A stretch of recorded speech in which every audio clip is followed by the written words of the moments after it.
네, 안녕하세요.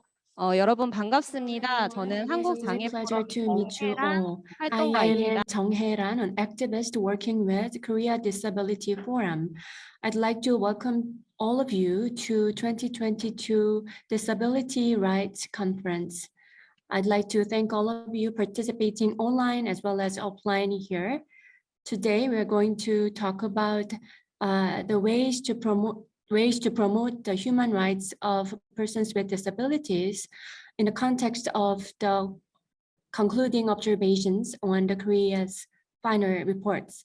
And also, we'd like to take a look at other countries' cases, such as Indonesia, Japan, and Bangladesh, to share their experiences in terms of the review session. Before the sessions, I'd like to invite Mr. Yoon Jong-sul, the chairman of Korea Disability Forums, as well as two congressmen from the National Assembly in Korea. First, let me invite Mr. Yoon Jong-sul to the podium. Please welcome him with a big round of applause.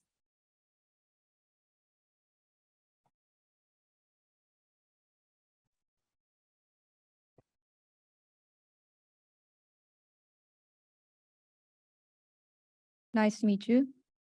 Hello, I'm Yoon Jong-sul, representative of Korea Disability Forum. And I would like to thank all the distinguished guests for being here with us, and also welcome all of you who worked very hard to co-organize this conference. Really thank you and welcome you all. And the 27th session of the UN CRPD Committee was held from August 15th to September 9th. And during the session, the review was being done on countries in Asia Pacific, including Korea. As a result, last September, we've received the concluding observations on the second and third report of Korea. We've received the concluding observations in just 10 years. And with that, we could confirm the current reality of the persons of disabilities in Korea.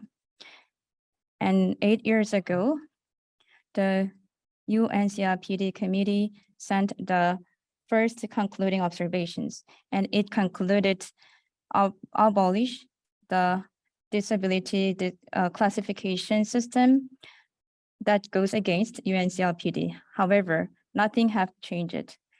In this concluding observation has some repeatable recommendation that was included in the first concluding observations as well. The UNCRPD is the global pledge, and also it is stipulated in the Korean Constitution for the rights of persons with disabilities. So the state party who ratified the UNCRPD are obliged to comply with the convention. However, the implementation progress has not been made properly. Today, we have Gertrude Fefoame and Gertrude Fefoame from the UNCRPD Committee. And with them, we will analyze the concluding observations on the second and third report of Korea. And also we will seek for strategy to implementation. And also we invited guests from Japan, Bangladesh, Indonesia, who went through the review at the 27th session together. So we will share our experiences of the review of UNCRPD. And we will reconfirm the importance of UNCRPD. Again, also we will check out our progress in implementation. And the Korea Disability Forum will explore various agendas and also strengthen international solidarity. Once again, thank you all for being here with us. And also, I would like to ask for your continued support and interest. And based on UNCRPD, I think we could find a way to respond together. Thank you.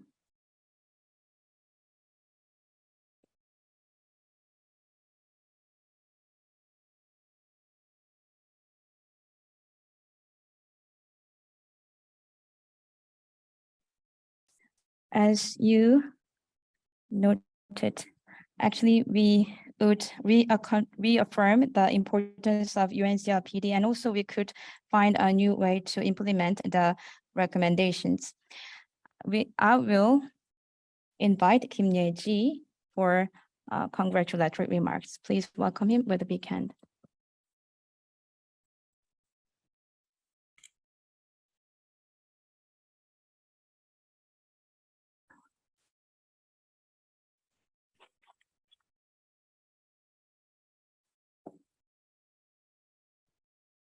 Good afternoon, everyone. It's a great pleasure to meet you all. I am from People's Power Party, and my name is Kim Ye-ji. I'd like to welcome you all to 2022 Disability Rights Forum. And it is an honor for me as well to participate here as a participant. And I'd like to thank all the organizing members as well as Korea Disability Forum for successfully organizing this event. And also I'd like to thank Korea Disabled People's Development Institute's efforts too. All these organizations of persons with disabilities have made great efforts to promote the human rights of persons with disabilities. As a person with disability myself, I'd like to express my deep appreciation. And your UNCRPD has significant meaning in order to define the human rights of persons with disabilities. In Korea, as a state party, have gone through second and third government report sessions in March, and also we went through review sessions in August and September. And this meaningful result was available thanks to your active participation. However, unfortunately, as Mr. Yoon Jong-soo mentioned, according to the concluding observations, quite similar recommendations have been provided from the first concluding observation announced back in 2014. And once again, the CRPD committee is highlighting the importance of effective measures by the Korean government to ratify the optional protocol to the CRPD, as well as more meaningful measures to make sure that all the contents of CRPD are realized in Korea. So this year, based on this cooperation with neighboring countries, and also by sharing our experiences through this event, I think we will be able to promote the human rights of persons with disabilities. Especially today, we have Korea's national rapporteurs, Ms. Gertrude Fefoame, as well as Ms. Gertrude Fefoame online.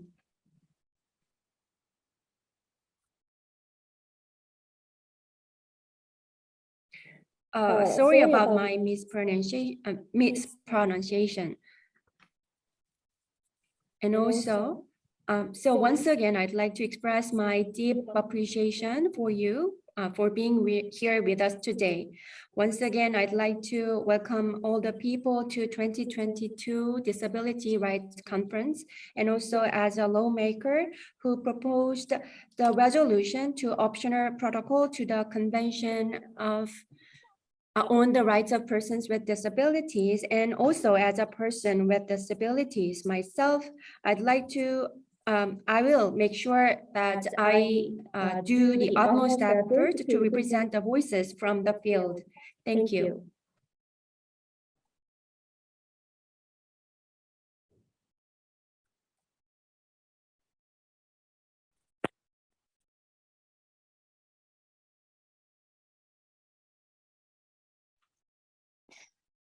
As Ye-ji Kim said, actually Kim Ye-ji was in Switzerland, Geneva, in August during the review session, and she has very high interest in the process.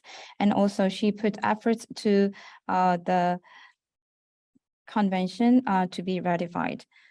Thank you. And lastly, I will invite Hein Yong for her congratulatory remarks. Please welcome up with a big hand.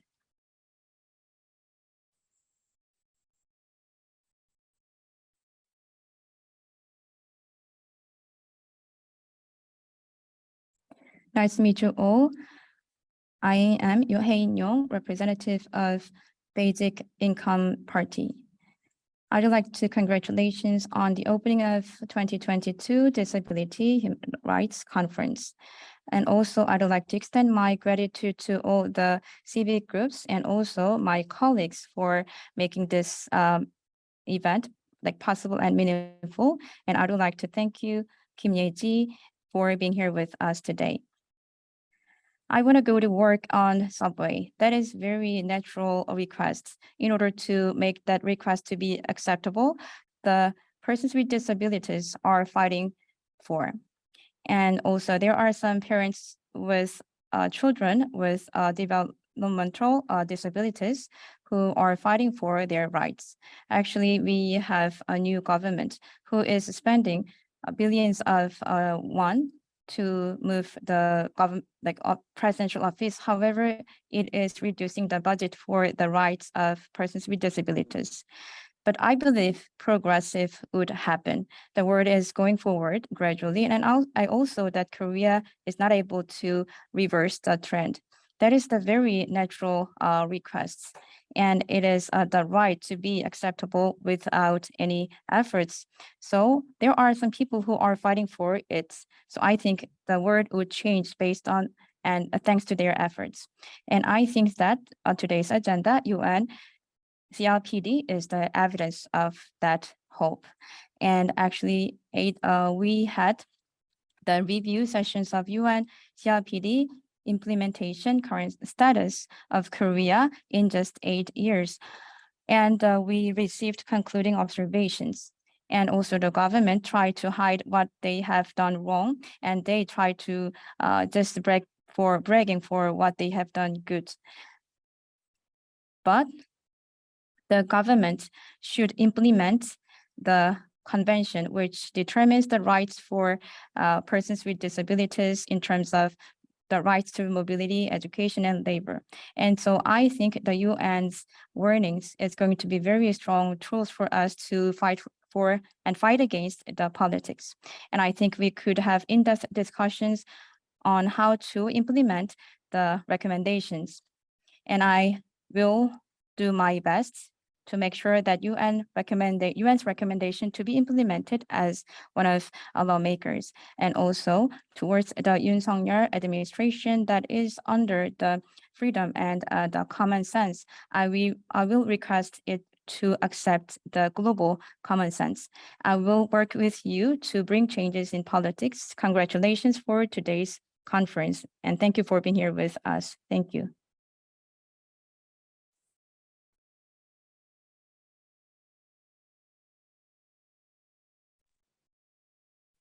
It was very powerful remarks from Yong Hae-in. Thank you. And before beginning today's conference, we will have photo session to commemorate today's meaningful conference. Lawmakers and moderators and all the special guests, please come forward to the stage to have a photo session.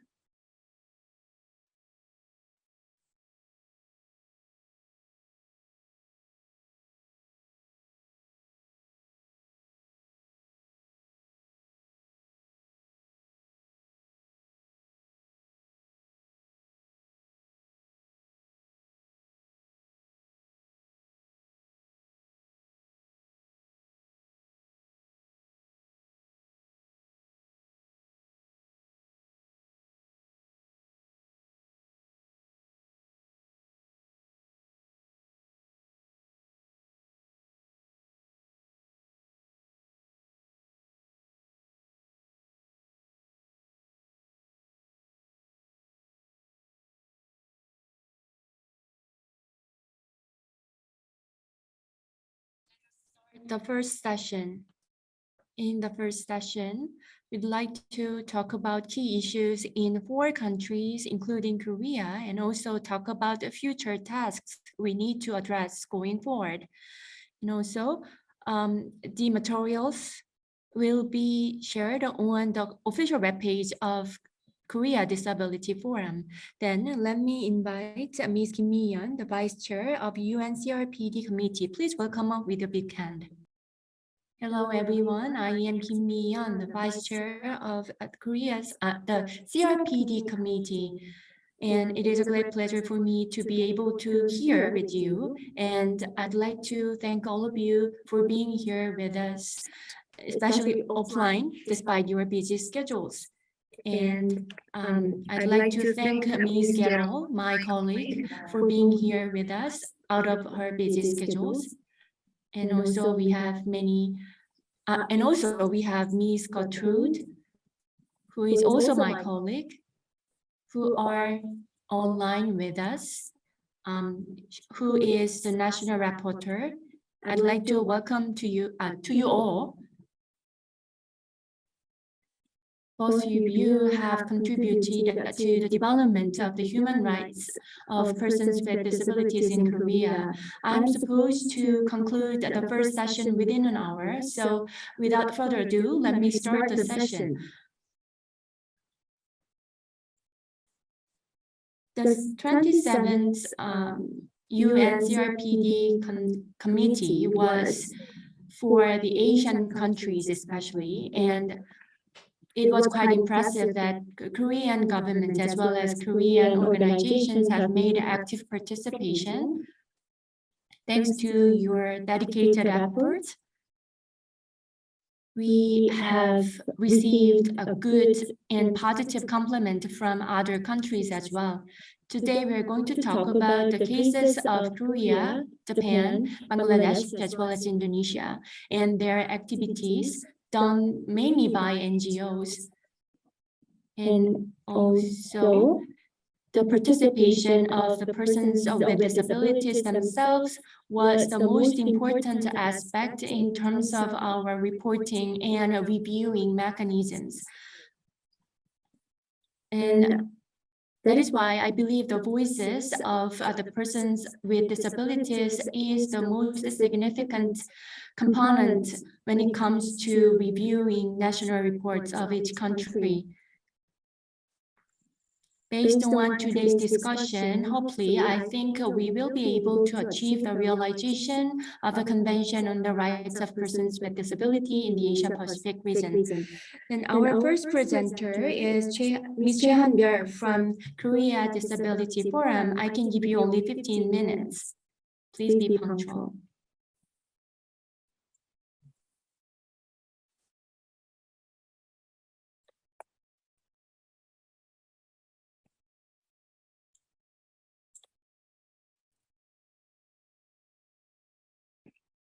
Hello, everyone. I'm Choi Han-byul from Korea Disability Forum. And Kim Mi-yeon and other all distinguished guests here, especially Gertrude and lawmakers and Gertrude and all my colleagues in the relevant sector. And I would like to pay my respect to you all and say thank you.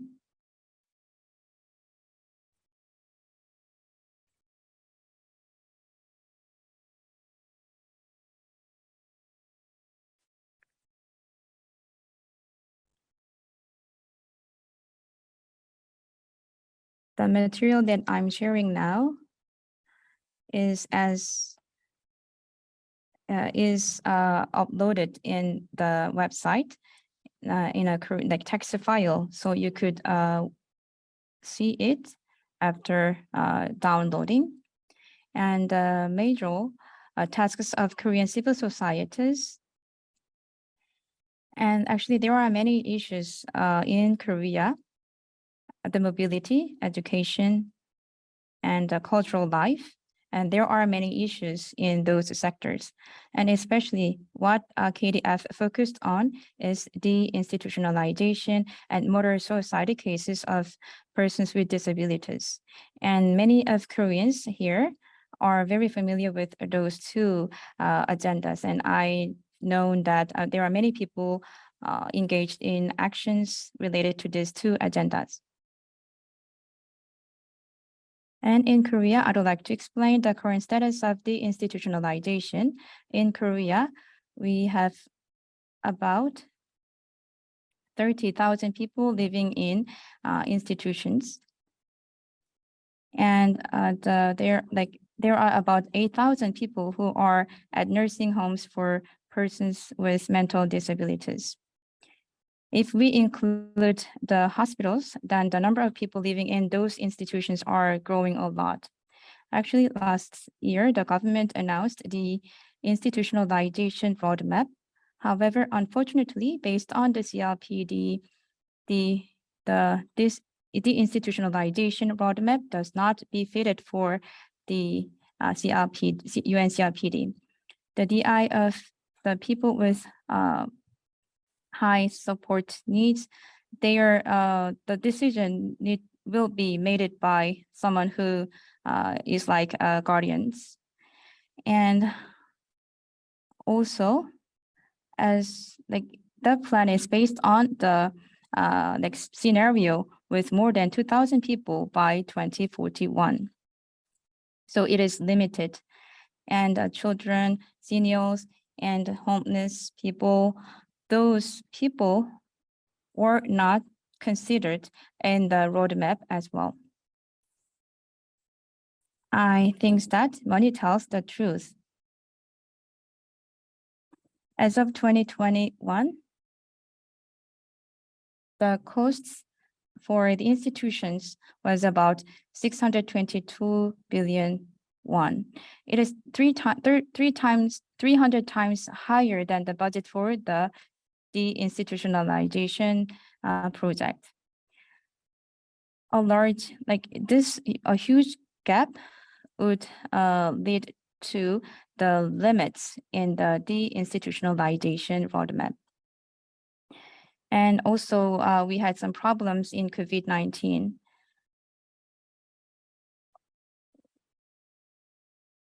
About at 480, there are like 480 institutions. Actually, 35.6% of residents in the institutions were infected by COVID-19, and also especially in the 34 institutions, over 100 people, the rate rises to 48.8%. The people living in these institutions would be very susceptible to contagious disease. So we requested to make some correction and address these issues. However, the government's response was limited to just a cohort isolation.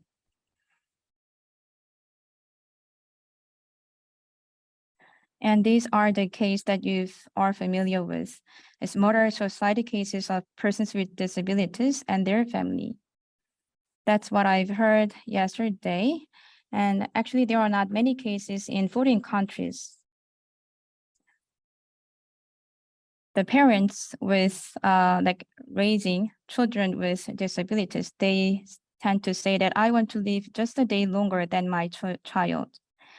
So the caring burden is passed down to family. And why does it happen? Is it because Korea is family-centered culture?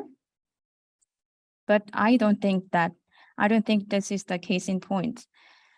Actually, there is a lack of supports for the child with disabilities and their family. That's why we could lead to this very tragic event. Parents kill their kid with disabilities before committing suicide. And there is no official data or responses. Like how many parents kill their kids with disabilities before committing suicide? Actually, we've listened that about 40 cases happened last year. So there is no official responses from the government. So this is the diagnosis of our organization. It means that Korean society failed to make the place and space for citizens with disabilities in terms of education, housing, work, mobility, care. Like persons with disabilities have been outcasted into institutions or died in their own home. Then we have to take this opportunity and in a best way, the UNCRPD as a tool to take back our places in society. So we wrote civil society report with other like organizations and civil groups and disability organizations, including KDF and NGO coalitions. We wrote reports, and like finally 12 reports were submitted. And in order to make our reports more persuasive, we met with IDA to revise our reports. And we were doing that process for about a year. And about the institutionalization, we requested the government that it should introduce emergency deinstitutionalization principle in accordance with global human rights regulations, especially UNCRPD and its general comments. And about the support for families, the intention and the opinion of the persons with disabilities are most important. So, and their families. And also, we requested the government to adjust the roadmap for independent living support in accordance with UNCRPD.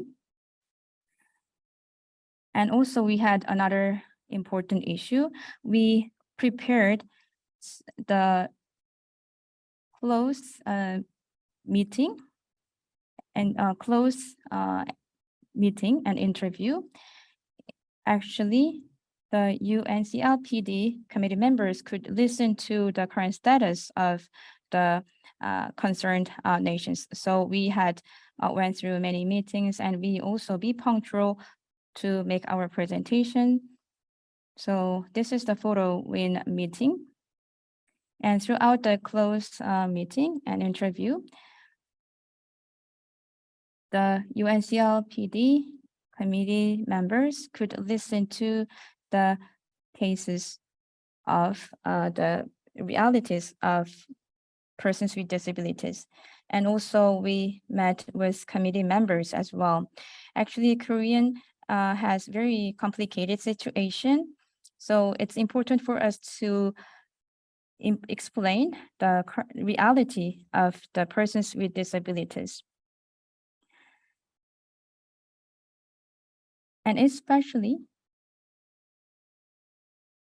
we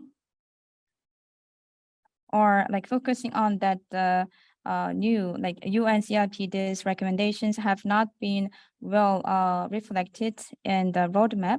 And also Korea has very specific cases and special cases in terms of motor suicide cases of persons with disabilities and families. So we had to explain the cases very well to the committee members. So we met the committee members very often.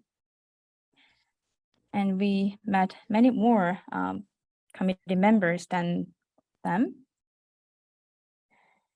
And also we created, when we built leaflets to make sure the committee members could understand the Korean status at one glance. And also to make sure that the committee members with visual disability to read, we created this leaflet with Braille and we easy read manner. As a result, actually the committee members are very experts, and they sent us very sharp questions by the committee members, whether the DI roadmap is reflecting the current status, and what about the children with disabilities, and what about the persons with intellectual disabilities, and also about the caring burdens on the family.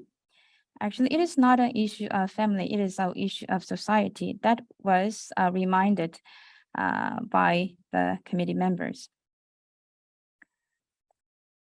As Yeon-min Seok from the Ministry of Health and Welfare.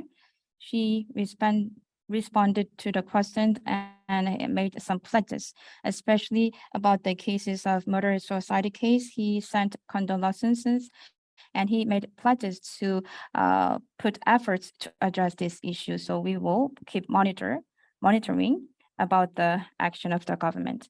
And about the second and third concluding observations, we received recommendations about the emergency, the institutionalization, and also the government need to have enough budgeting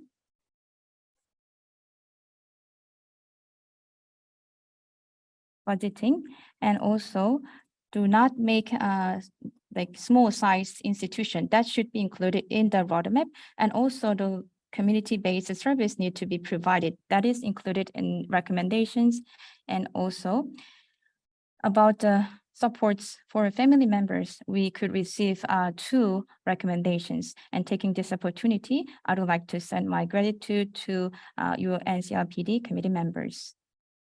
I don't have enough time.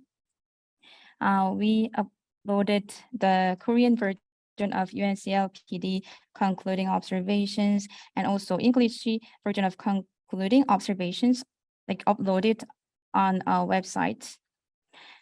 So I would like to ask you to read the reports. But unfortunately, after the concluding observations, there are a stronger objection to the deinstitutionalization. Some people think that the deinstitutionalization is requested by just a small group of persons with disabilities. However, this is recommended by the UNCRPD, and also it is prescribed in the UN Convention. That is, but it is seen as a small group of people's opinion, so it is regrettable. So in order to make sure, actually there is concerns whether the roadmap could be in line with and harmonized with the UNCRPD recommendations. And in terms of legislations and like how it would be implemented is the most important and is the key. And I think that there is not like proper responses from the government. We haven't seen any review and responses from the government. So we need to promote this UNCRPD concluding observations and recommendations, and we will put our efforts to do it. And also we need to have some regular checkup system.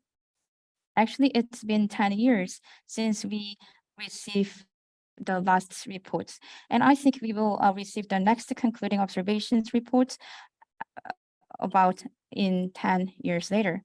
So we need to check up the progress and current status of implementation. So not only Korea, but also guests from Japan and Indonesia, if we could have some like regular meeting to check up the current status and progress, then it would be better for us.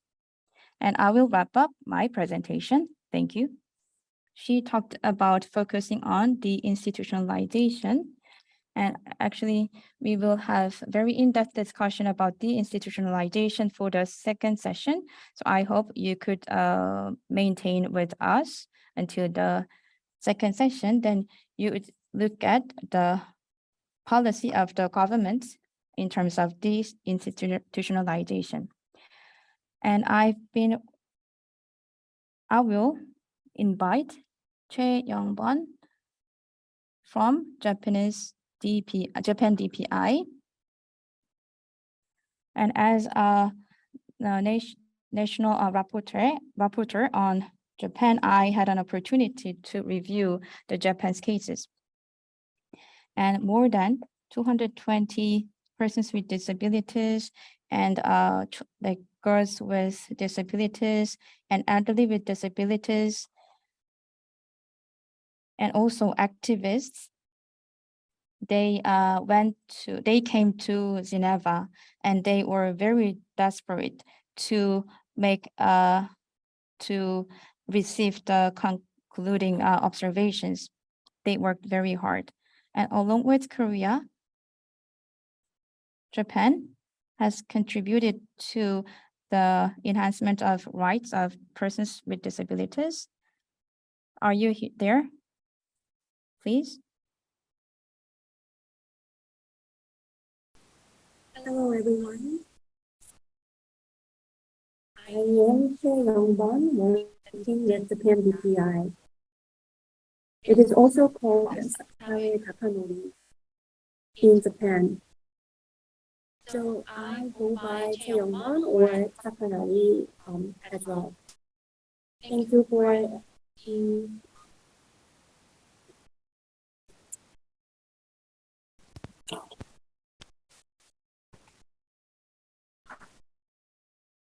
I thank all the organizations for making this event available and possible, and also for inviting me to this event.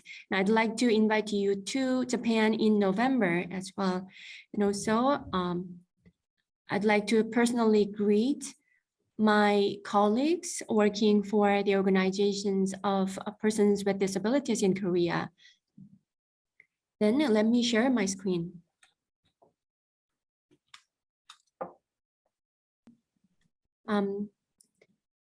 Seeing the presentations by Ms. Choi Han-byul from Korea Disability Forum, I was shocked because the contents and the status of Korea was quite similar to that of Japan. So I've prepared all these contents. However, in the interest of time, let me just briefly touch on these contents. And I'd like to highlight the deinstitutionalization part. So today we have more than 70,000 people institutionalized. So a majority of persons with disabilities are institutionalized in Japan. And also almost 270,000 people with mental diseases are hospitalized at the moment in Japan. So if you take a look at the key issues in the circles of persons with disabilities in Japan, all of these are important. However, I think there have been some acts to reduce or eliminate discrimination against the persons with disabilities. However, it is not easy to realize the act in our reality, especially in Japan. Deinstitutionalization, dehospitalization, these problems are all the more important. And also, inclusive education for the children with disabilities is also important. First of all, let me talk about The article number 19 about the deinstitutionalization and dehospitalization. As I mentioned, almost 200,000 people are institutionalized. And also at the same time, more than 20,000 people are on the waiting list to be institutionalized. So the government's plan to for the institutionalization is a mere formality, and our target has not been achieved at all.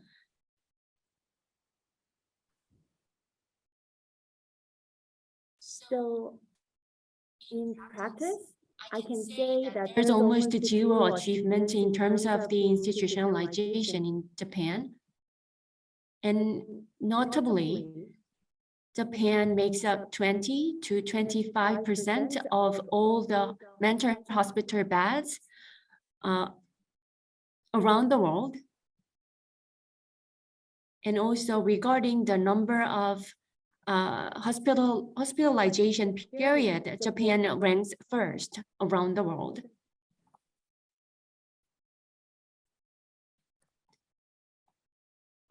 And there are 1,773 people who've been hospitalized for more than 50 years.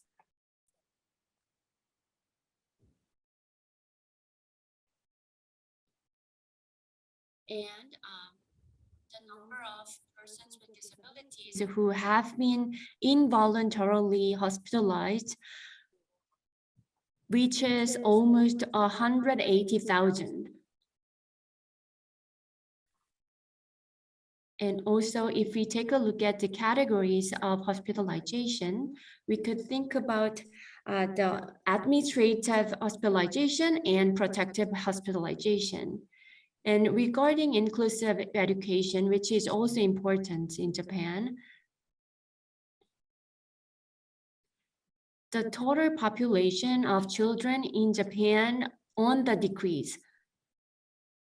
However, compared to the level of 10 years ago, the number of students attending special schools has increased almost 1.2 times compared to back in 2010. And also we have special classes for these students with disabilities. The number of students who are attending these special classes also increased by 2 times. Although the total number of children is decreasing, the number of children who attend these special classes are increasing, which is quite nonsense. Japan's special classes are a bit different from Korea's special classes. These special classes are located within the same place, same school. However, their school record and curriculum are all different from these regular classes. So the location is same for regular classes as well as the special classes. However, the contents of education and school record will be different. So against this backdrop, Japan's NGOs have been making active participation and activities. In Japan, we have Japan Disability Forum as well. In Korea, it is called KDF, and it is called JDF in Japan.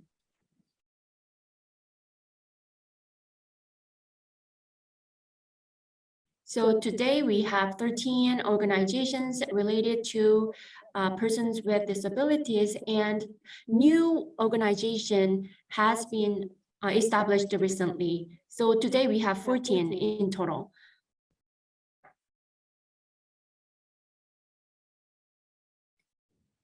And Japan has provided its national reports 3 times to the UNCRPD Committee. And in addition to that, we have made a variety of activities as NGOs.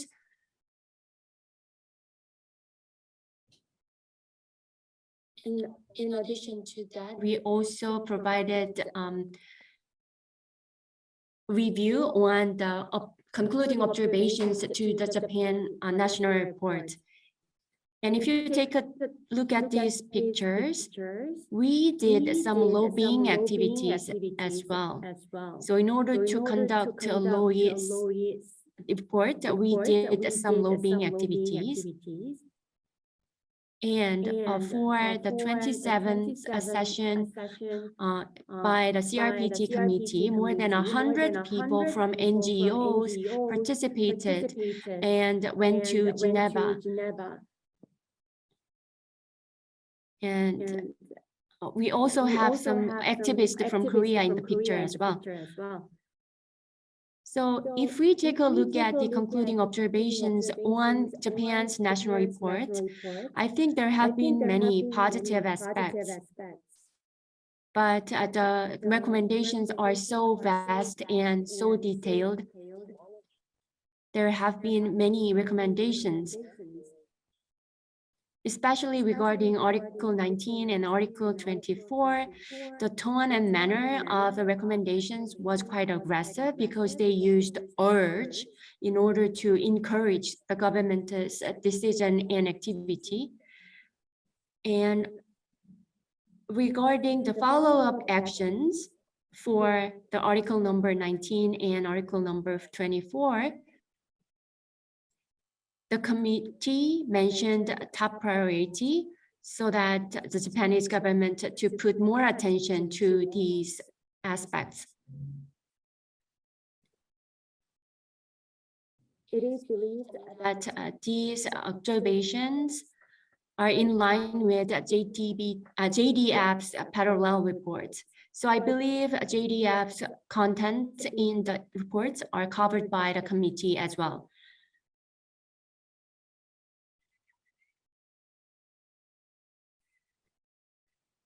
So if we take a look at the key aspects of the concluding observations, I think I have to highlight article number 19 and number 24.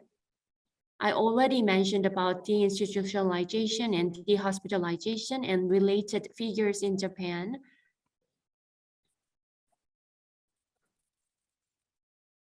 So the concluding observations touch on many articles, including article number 5, 6, 11, 12, 14, 15 to 17. So if you are interested in the details of Japan's concluding observations, please refer to the official material that I could share with you. So today I'd like to focus on article number 19. Which is one of the most important areas. And also, I think the committee focused on this matter regarding deinstitutionalization, and there has been many meaningful questions about the current status of deinstitutionalization in Japan.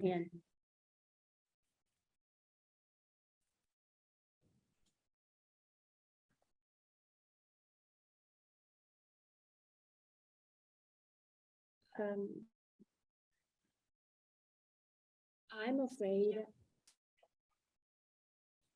the committee was Not satisfactory at all about the content of the Japan's report regarding deinstitutionalization. So that is why from the recommendations, the committee included many recommendations for the Japan government. And the committee urged the Japanese government to make sure that the deinstitutionalization measures are in place in Japan immediately. And also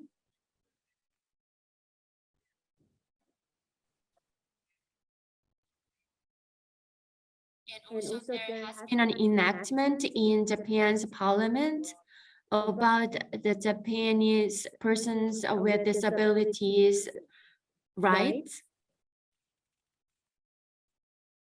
And thanks to the enactment, I believe the Japanese government has set the direction for the welfare and human rights of persons with disabilities in Japan. I think this enactment was quite meaningful. And also together with other countries' NGOs, we had exchanged our opinions on the institutionalization issue. And Japanese NGOs, I think, got a positive impact from this overseas cooperation and collaboration.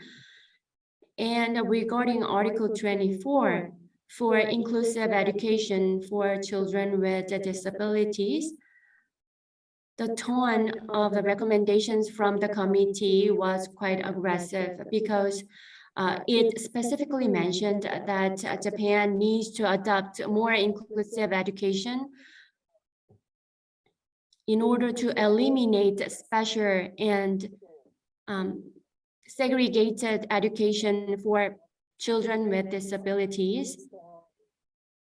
The committee requested the Japan government to set up a strategy or action plan to end special education, which sparked quite a controversy in Japanese society at the moment.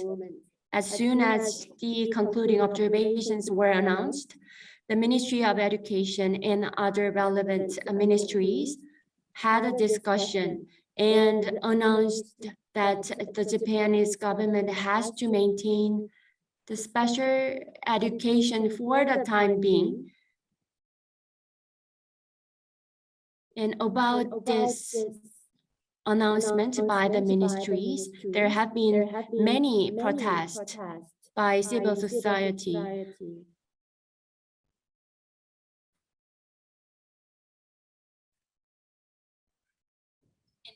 many complaints have been submitted to the government.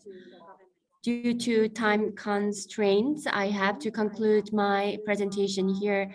I'd like to express my gratitude to my colleagues, as well as Ms. Carol and many other colleagues who have asked many meaningful questions and also included their meaningful opinion in the concluding observations.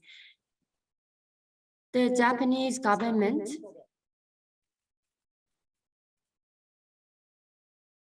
has not implemented the Convention on the Rights of Persons with Disabilities, because in Japan, we don't have any dedicated organizations for the rights of persons with disabilities.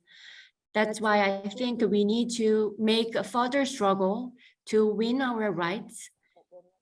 And we also have to make a solidarity together with our neighboring countries, including Korea, Mongolia, and China too. So this concludes my presentation. Once again, thank you very much for giving me this great opportunity and for organizing this successful event. Thank you.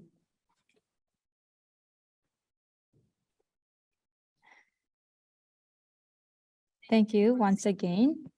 And concluding observation of China has several page longer than the Koreans, the concluding observations that Korea received.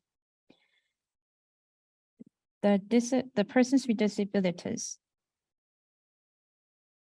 Actually, the parallel report was also submitted. And about details reporting was done. So the concluding observations were really reflecting the opinions of civil groups and civil societies and organizations. And also the recommendations were in details. And I'm sorry that I could not give you more minutes, but I think we could have some time to exchange the opinions regarding concluding observations between Korea and Japan.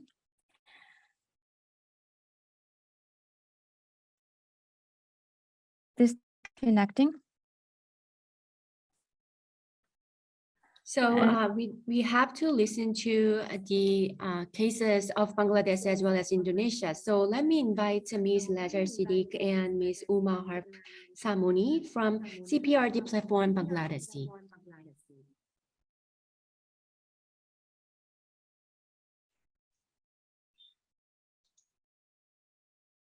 we have Ms. Lazar Siddiq from Bangladesh? Yeah. Thank you so much. Can you hear me?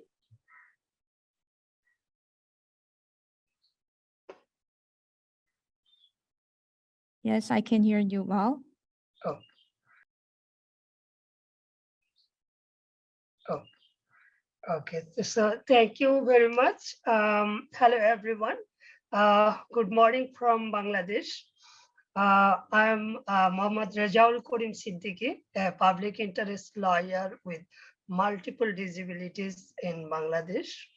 Currently, I'm working with the capacity building unit of the International Disability Alliance, but today I am speaking here as a contributor to the alternative report, which was submitted by the CRPD Platform Bangladesh. I was coordinating alternative report drafting procedure for 9 years, and also participated in the 11th working group and 27th session of the CRPD Committee in Geneva in the years 2019 and 2022 respectively. My sincere thanks to Korean Disability Forum for inviting me and my colleague Umme Hafsa Moni to speak here in the significant conference. However, firstly,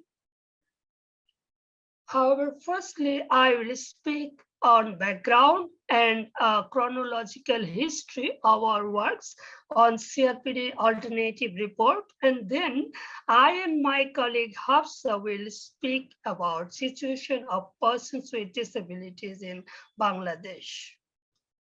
We will also briefly describe the concluding observations that have just been issued by the CRPD Committee in September this year.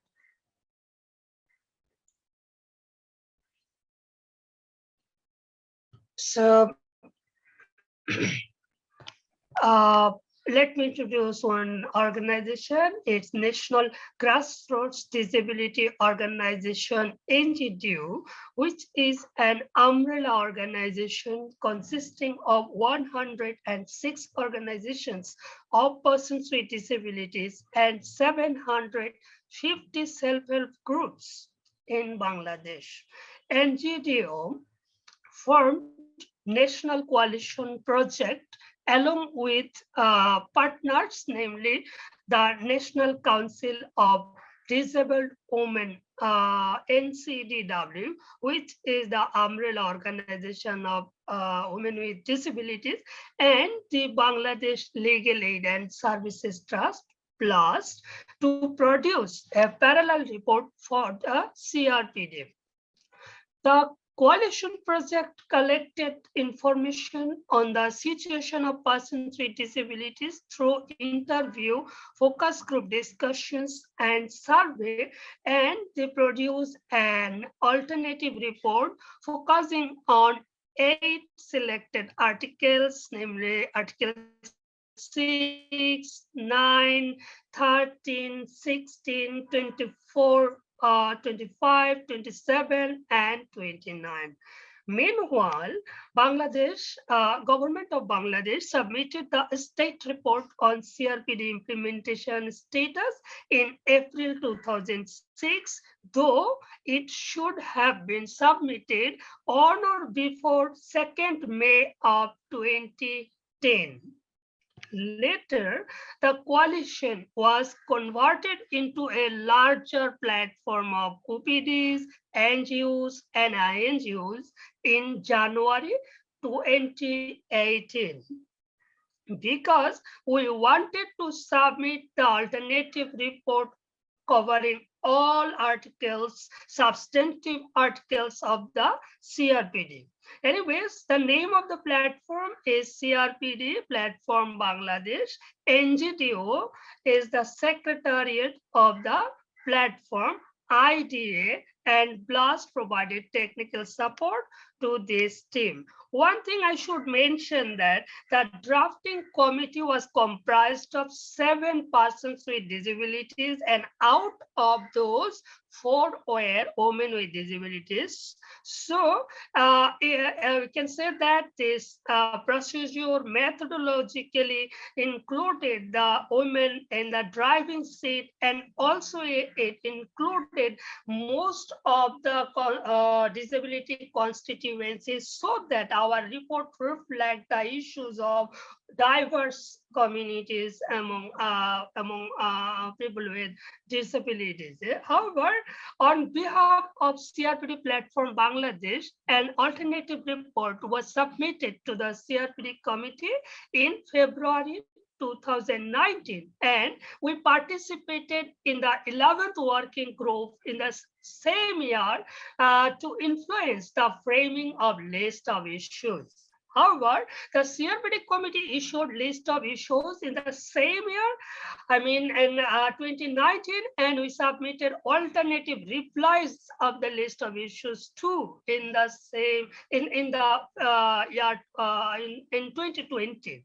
So meanwhile, Bangladesh reports were scheduled to be reviewed by the CRPD committee in March 2020, but unfortunately, due to the unprecedented COVID-19 pandemic, it was postponed for twice, and finally, Bangladesh was reviewed in 27th session in August this year.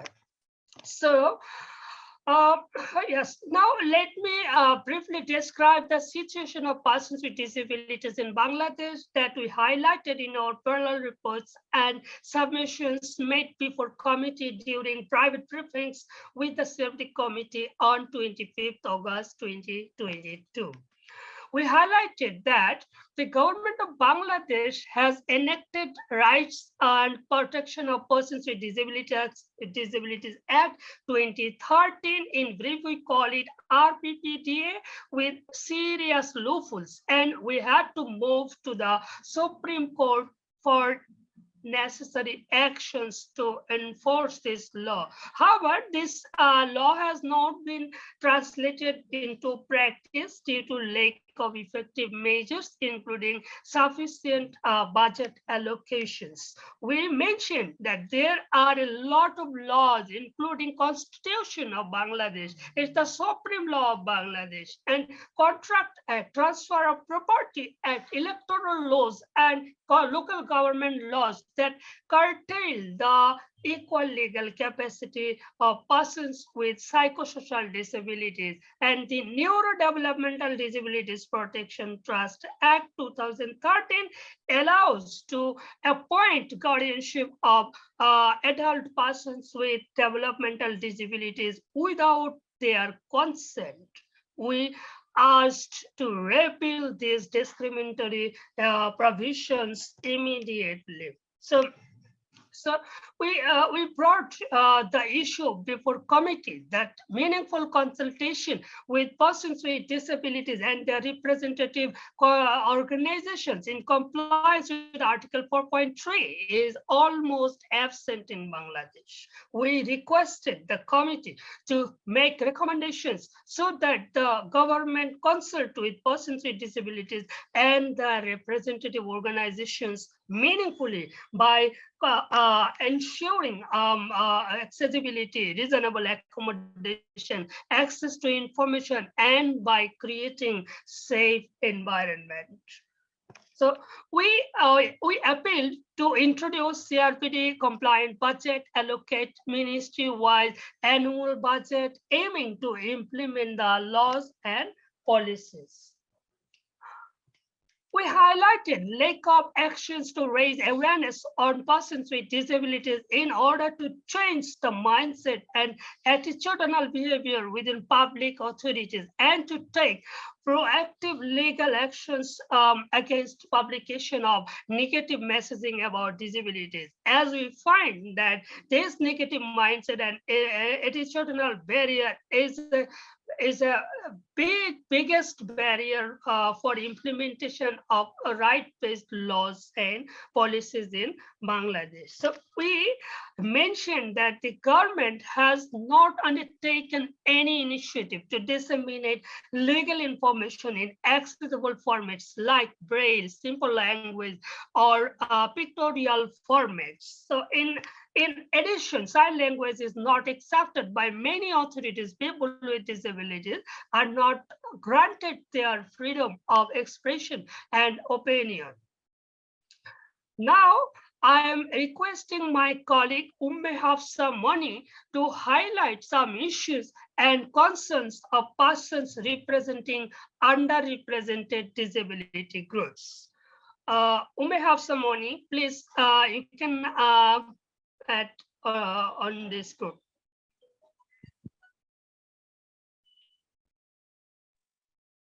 Siddiq, you took off all 15 minutes, so I'm sorry, but Uma, could you quickly review your presentation for 5 minutes.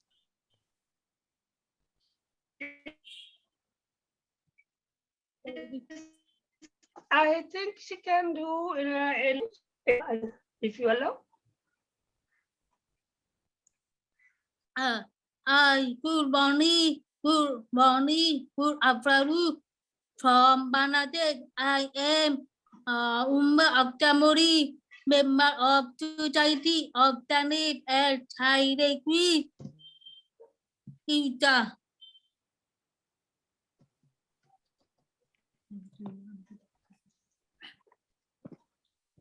The educational, good afternoon, I'm Umme Hafsamoni, member of Society of the Deaf and Sign Language Users. SDSL would like to highlight.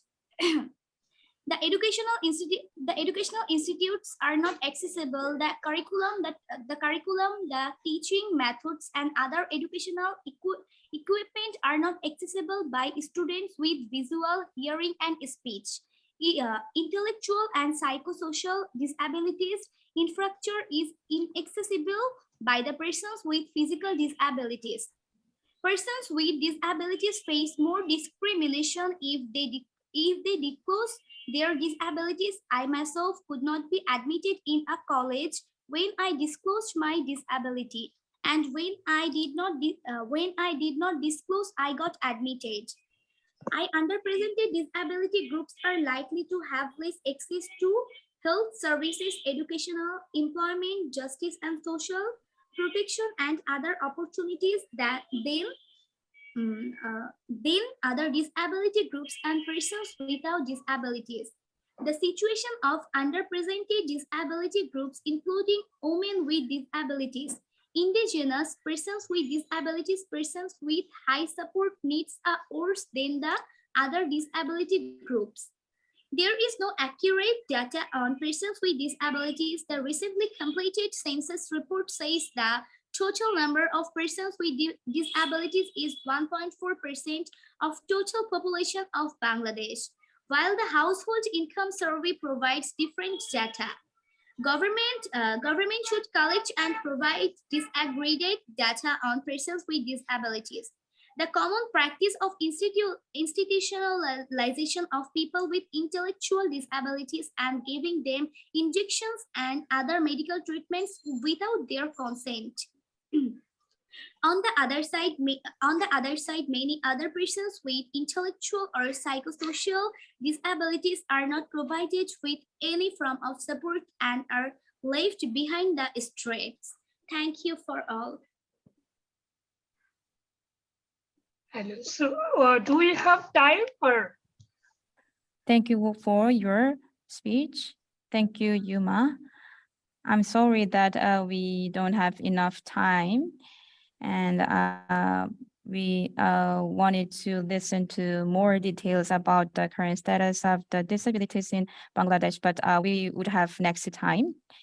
And Levita Albi, and also Malani Rotin Slu supposed to be here, but instead of him, and on behalf of him, we have Miss from Indonesia. Thank you. Okay. So this year makes the last year of the Incheon strategy for the realization of human rights of persons with disabilities.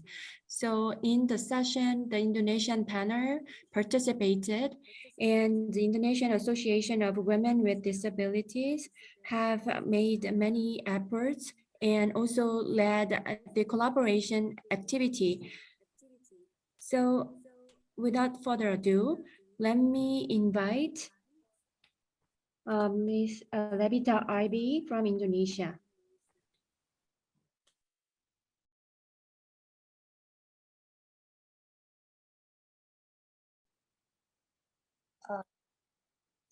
So I will, this is Rina from the HWDI. I will introduce the president of the Indonesian of Women with Disabilities, and I would like to also highlight the issues of the women with disabilities facing in Indonesia, that still, so the violence and discrimination against women with disabilities in Indonesia still occur today. And due to the double intersectional discrimination based on gender and disabilities, as well as the safety of the social environment, the government of Indonesia has not made an inventory response to regulation that discriminate against women with disabilities as requested in the list of issue of the CRPD committees, and a clear and measurable plan for the revision and harmonization process to suit the CRPD and CEDAW. And most of the existing regulation and policies were passed before the CRPD was passed, or the national law on disability in Indonesia. The policy is not only biased toward disabilities, but also contains gender bias and making women with disabilities vulnerable to various forms of discrimination. We recognize the enactment of law number 12, which is the National Criminal Act on Sexual Violence, but and also the process involving the HWDI and also the Women Disabilities Coalition. However, we are still concerned about the ongoing violence faced by women in the practices. So I would like you to welcome Ms. Revita Alfi as the president of the the President Association of Women with Disabilities, to also share about the our works in Indonesia. Thank you very much, Ms. Rina. About CRPD, we are reporting attending as a shadow report to the report of Republic of Indonesia, and also as input for the CRPD Committee to compile a list of issues. And this reporting is carried out through national coalition, workshop, and technical guidance for data collection. And also we are preparation of monitoring tools. We just train 24 women with disability to conduct advocacy and collect data of regional. Implementation of data collection carried out by 15 highway DE regional office through Indonesia. Local government that are target of monitoring and advocacy. And the report is then compiled in series of ADG, FDG, conduct at the national level, and then submit to the CRPD committee. Then we have a good practice in this process, which is select a priority area or a priority CRPD article with focus on the right of women disability. Conduct national-wide consultation involving 28 provinces, and form a team for 30 data collectors, including women with disability. Organize a proficiency test for them, and build capacity of women disability on both disability data collection and advocacy. Build capacity of local authorities when collecting data. Involve Coalition Disability Organization for LOE report.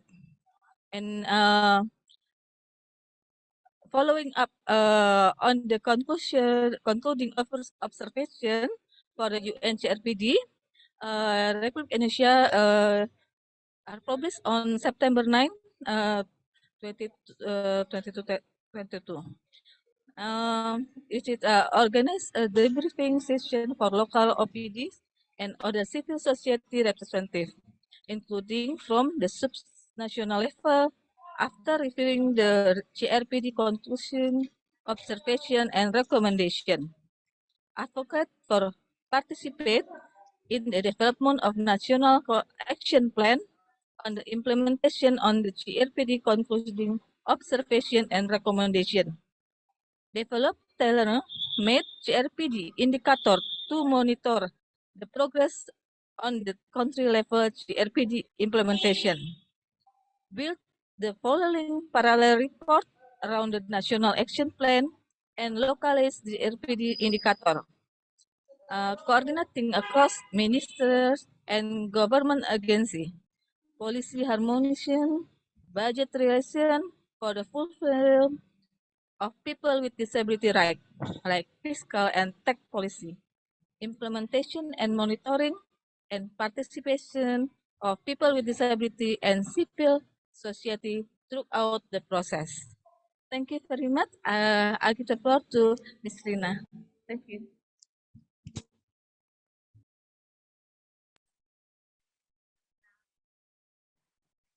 Thank you for your presentation. I kept you be punctual, saying be punctual.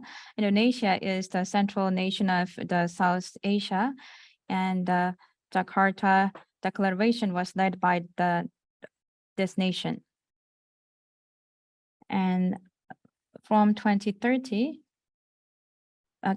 to 2033, Asia Pacific Declaration would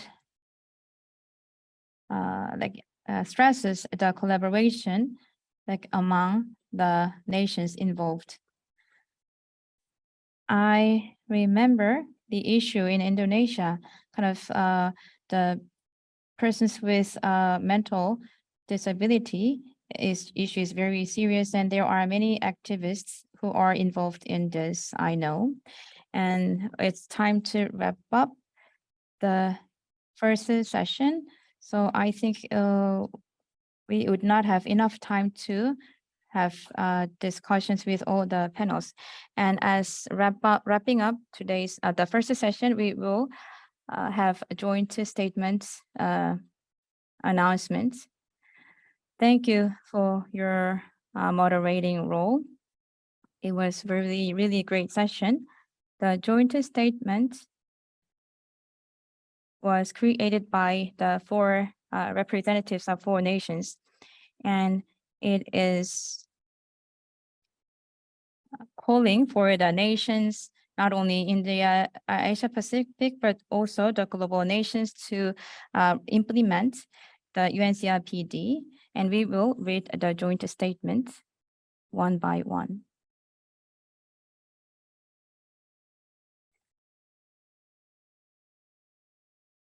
Are you ready?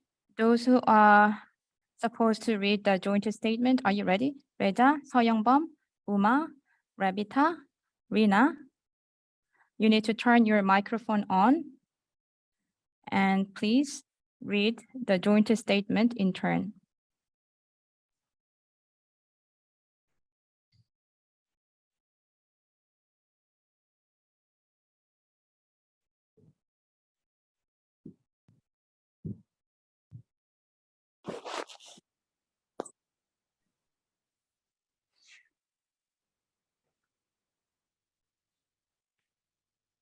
You need to turn your microphone on.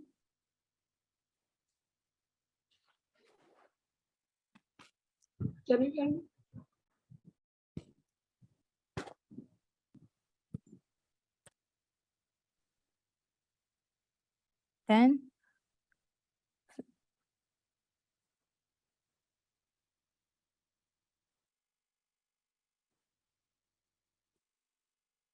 please read a joint statement.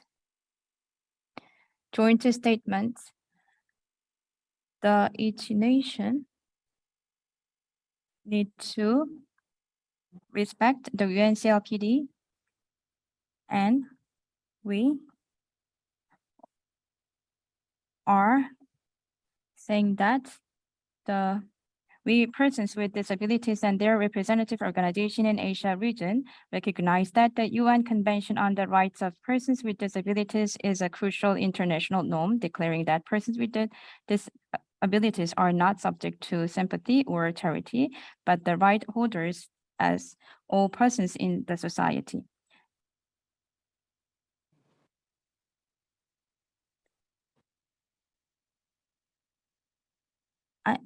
I don't have Korean version.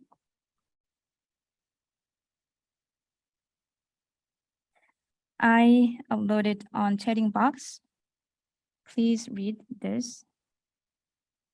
I have read this and confirming However, on behalf of Bangladeshi. We also point out that even though 45 countries in the Asia-Pacific region have joined the UNCRPD, persons with disabilities are not recognized as rights holders in many aspects. According to research, 1 in every 6 people in the Asia-Pacific region lives with a disability, and this number is likely to increase due to population aging, climate-related disasters, and chronic health conditions, and traffic injuries, and poor working conditions. However, the region still remains discriminatory. For example, only 5% of electronic books are accessible for persons with visual impairments in Asia Pacific.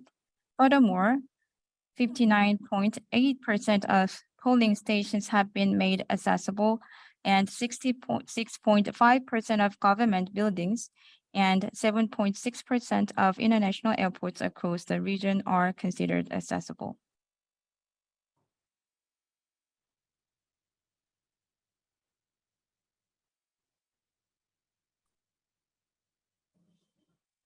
Next is Uma. Uma, please.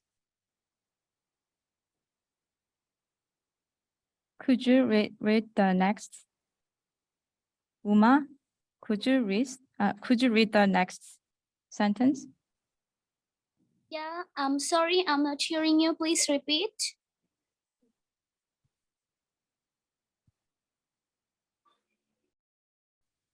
Reza, could you read the next part?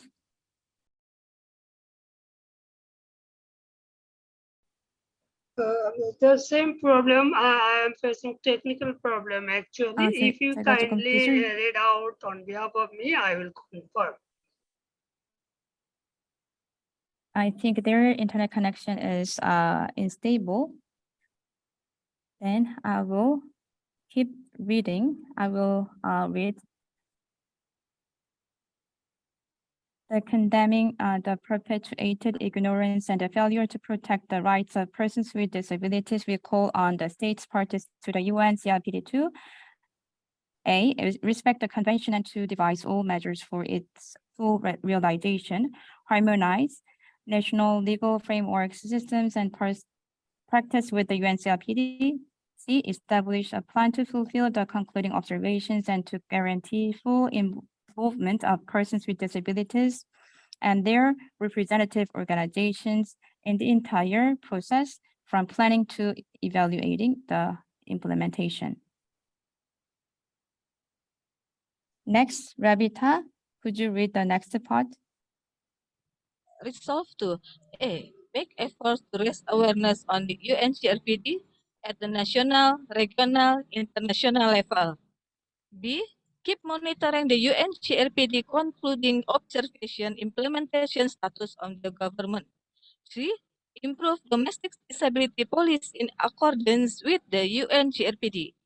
D. Strengthen interregional disability solidarity to facilitate the realization of the UNCRPD.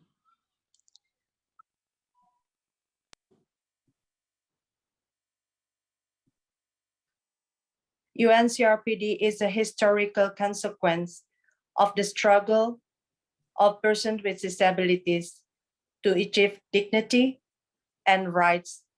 In order not to let this crucial convention be left as an ornament of the governments, we will keep our voices up in national, regional, and international sphere. 28th of October, 2022.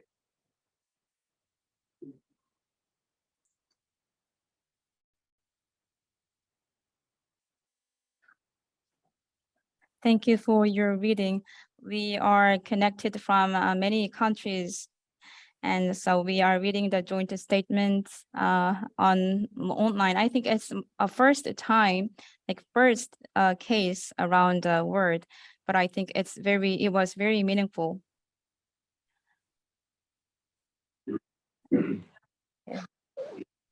As a vice chair of the UN CRPD Committee, I think this is a meaningful event, and I'd like to thank once again for your effort to organize this opportunity to collaborate between all these organizations of persons with disabilities in the Asia Pacific region. In the wake of COVID-19, I think the biggest damage was made to the persons with disabilities around the country. And also the mental patients institutionalized were the biggest victims to the COVID-19. That is why we think we need to have a consultation across all the continents and in order to make guidelines about the institutionalization. And also we need to think about the survival issue of these persons with disabilities institutionalized in the event of war and pandemic. So we need to think about the vulnerability of these people institutionalized. So for the first time in history, thanks to COVID-19,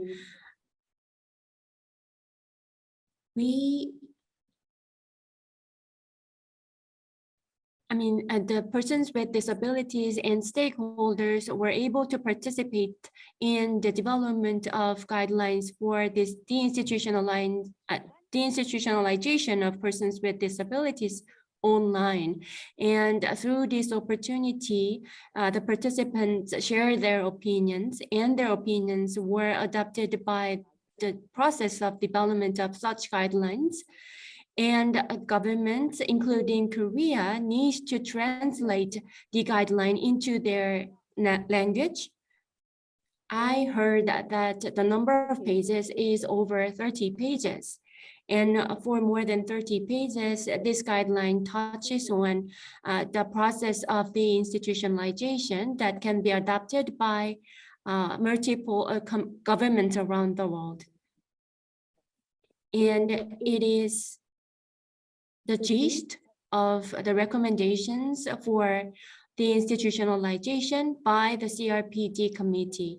Especially in Korea, there are many different opinions, and also different political parties have different ideas over the institutionalization. But I think such differences may be addressed by the guidelines, because the guideline is quite granular and concrete. So please make sure you translate the guideline into your language and share it with the political parties as well as the organizations of persons with disabilities. So today we have the relevant people who can translate it into their languages. So please make sure that all the stakeholders understand about the guideline. I'm pretty sure that this guideline will be helpful to address the conflict regarding the institutionalization issue. So this concludes our first session, and in the second session, we're going to invite a new moderator to talk about the CRPD's second and third concluding observations to the ROK and our implementation plan. Once again, I'd like to thank all the presenters and participants in the first session. Hopefully, we will have an opportunity to meet you in person. Thank you.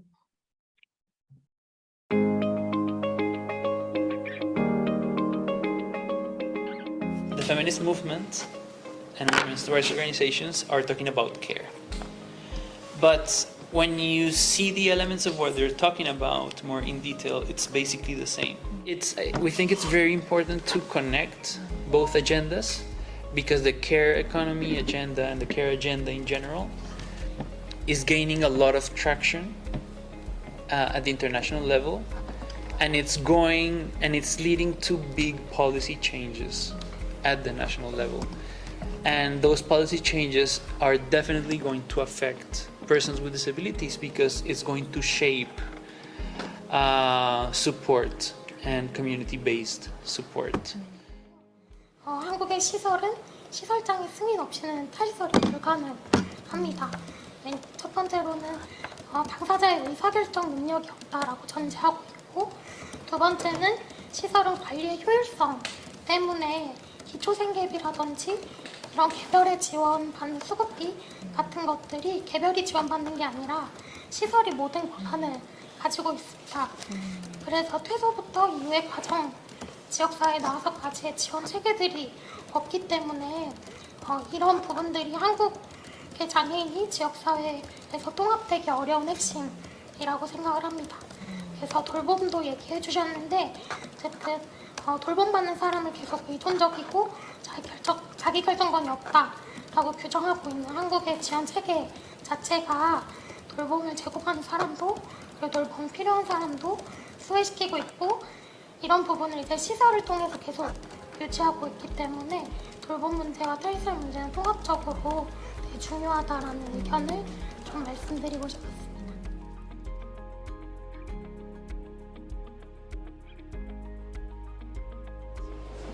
You mean that if the person under guardianship can change his own guardian, right? Or challenge the challenge. 아니면 이거 이의 제기를 할 수 있는. Once guardianship starts, so ultimately all have to be approved by the guardian. Can you be under guardianship for 5, 10, or for life?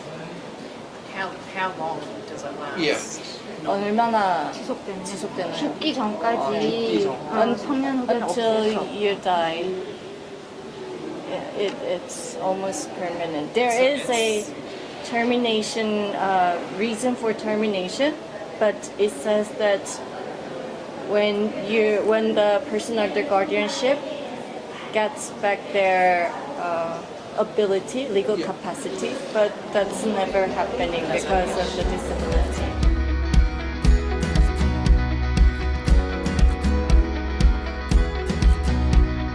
Where I think the key change has come with taking cases to court and through the leadership of independent living activists themselves who have been prepared to go out on the streets, in fact, to campaign. Is your government going in the right direction on deinstitutionalization?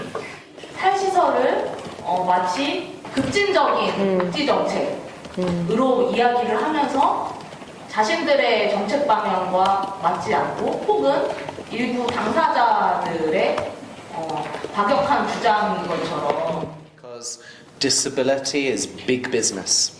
I would say that there are very powerful vested interests in maintaining systems of institutionalization. Because in Europe at least, the public infrastructure investment in the actual buildings is one of the easiest places for public money to disappear. I won't put it too politely, but large building projects are brilliant for people in power. 탈시설이 먼저냐, 지역사 인프라 구축이 먼저냐에 관심을 굉장히 하고 있는데 그런 이슈가 없었는데 너무 좋은 것 같습니다. Ireland, the Republic of Ireland, is a good example of this. They argue we must create all of the community-based services first before people can leave institutions. And we estimate that takes 50 years for us to do. So of course, this is a false dichotomy. We cannot have a perfect system of community-based services before people start leaving.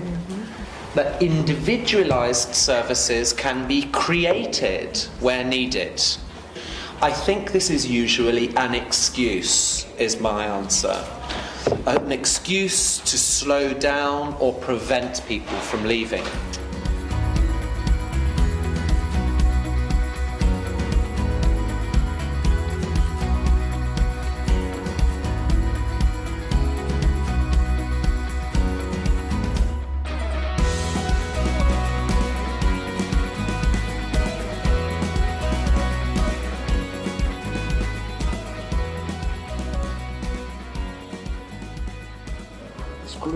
minimum wage application of disabled people. Do you know about that in Korea? One of the few countries where this exception still exists. And of course, we are fully agree that this exception needs to disappear. 이 사람들이 자신들의 권리를 그림으로, 노래로, 춤으로 만들어서 밖에서 홍보하면서 권리를 홍보합니다. 특히 유엔장애인 권리협약을 홍보합니다. 이것을 우리는 상품이라고 부릅니다. 이것이 지금 이야기했던 그 권리를 중심으로 한 노동이다라는 개념이고, 우리가 목표로 하는 것은 유엔의 장애인 권리 협약을, 장애인의 권리 협약을 일반 대중, 언론, 국회의원들에게 알리려는 것이 저희가 하는 일이다라는 거죠. 그래서 정부로부터 겁액을 받는다. It's a very innovative approach. I must admit, I have not heard something like that before, and I would definitely be interested in having more information about that, no? Because I have not heard a similar approach from other countries. No? So it's an interesting approach, but happy to hear more about it, no? And also to see how successful you are in for this approach to be accepted by the government.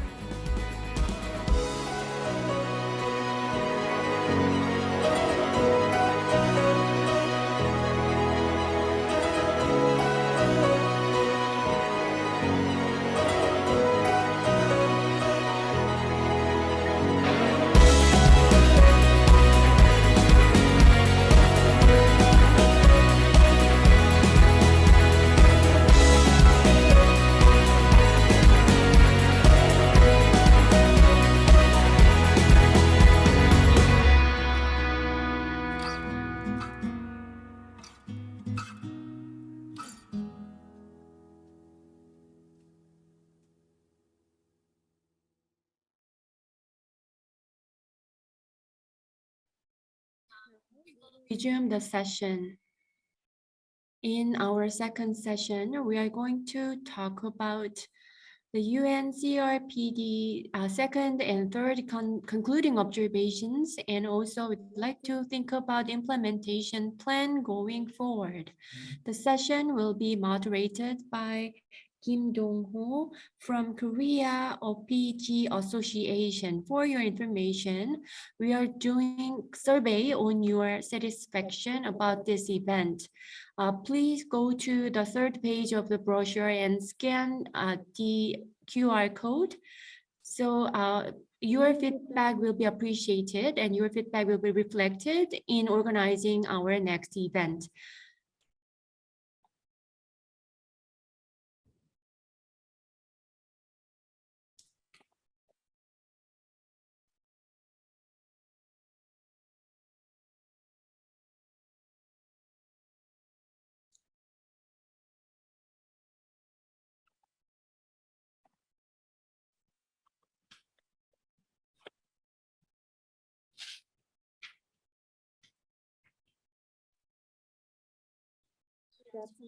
And I am Kim Dong-ho from the Korea OPD Association. And also I'm working for the CRPD Solidarity in Korea. And together with KDF, and together with other organizations of persons with disabilities, as well as organizations of lawyers for the rights of persons with disabilities, I went to Geneva and participated in the review session together with other colleagues. Today, we're going to reflect on the result of the session and set the goal for our future. And we also should think about ways to make our plan to implement the CRPD in Korea. I'm going to moderate the second session. And our session is about our analysis on the CRPD's second and third concluding observations to the ROK. And today we have Ms. Gertrude Fefoame, and also we have Ms. Gertrude Fefoame. Both of them are ROK's country rapporteur. and also members of UNCRPD CRPD Committee. And these two, I believe, developed the concluding observations to the ROK. So I think it will be the most meaningful to have a chance to listen to their opinion about Korea's situation. And also, we have representatives from organizations of persons with disabilities who actually participated in the review session in Geneva. They will also share their ideas about the concluding opinions. So let me introduce the participants one by one. As I mentioned, today we have Mr. Gerald Dondobroders from Mongolia. Please welcome him with a big round of applause. And also we have Ms. Gertrude Fefoame.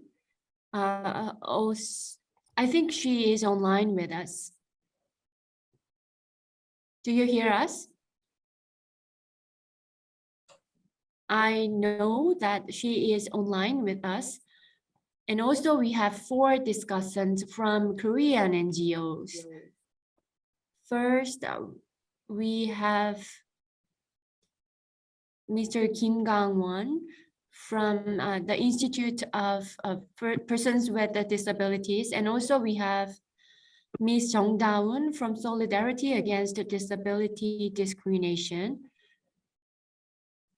We also have Ms. Eugenia, the Secretary General from Women with Disabilities Empathy. We also have Ms. Lee Soo-yeon, a lawyer from Korea Disability Law Association. And today we have participants from the Ministry of Health and Welfare. I believe it is not uncomfortable for you to come up to the stage, so it's okay not to be here. Then, first of all, I'd like to invite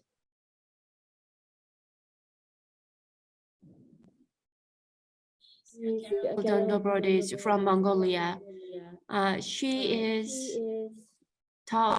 will talk about the background of the concluding observations and touch on the article from number 1 to number 15. And Ms. Gertrude Fefoame will touch on article 16 to 33. So first, let me invite Ms. Carol. Please welcome her with a big hand.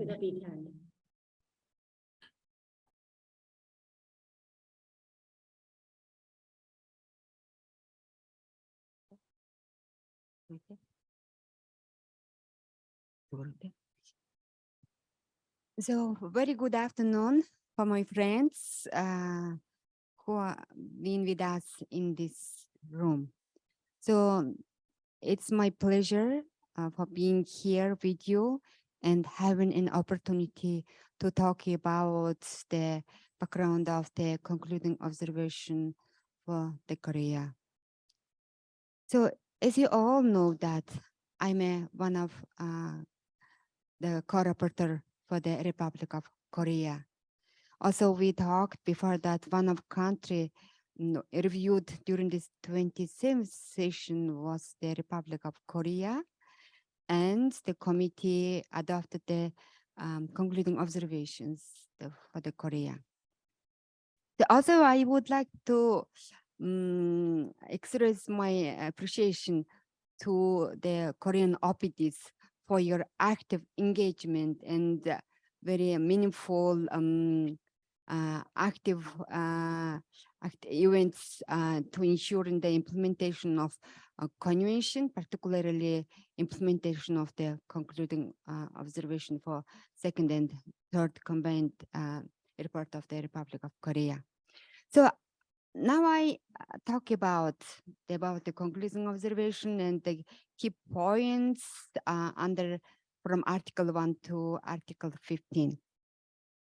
Of course, the implementing the convention and the concluding observation is first we really need to know about the each meaning and behind concept of the every or each concerning area and recommendations provided by the committees.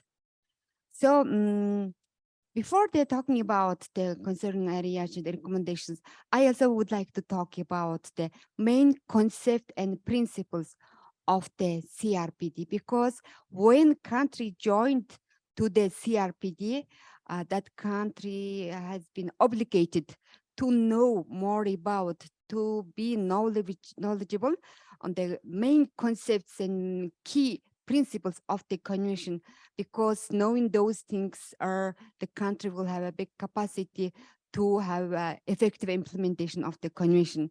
Because without knowing this key concepts, maybe the country will face some difficulties for having the effective implementation. So that before I pointed out that some concerning areas and the key issues, I would like to remind you all about the key concept of the CRPD.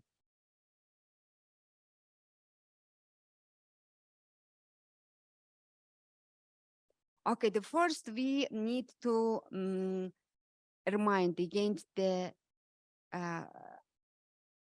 universality, interdivisibility, interdependence, and interrelatedness of all human rights and fundamental freedoms and needs is stated in the Convention on the Rights of Persons with Disabilities.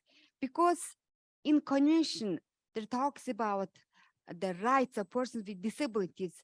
So all those rights are interrelated, interdependence with each other.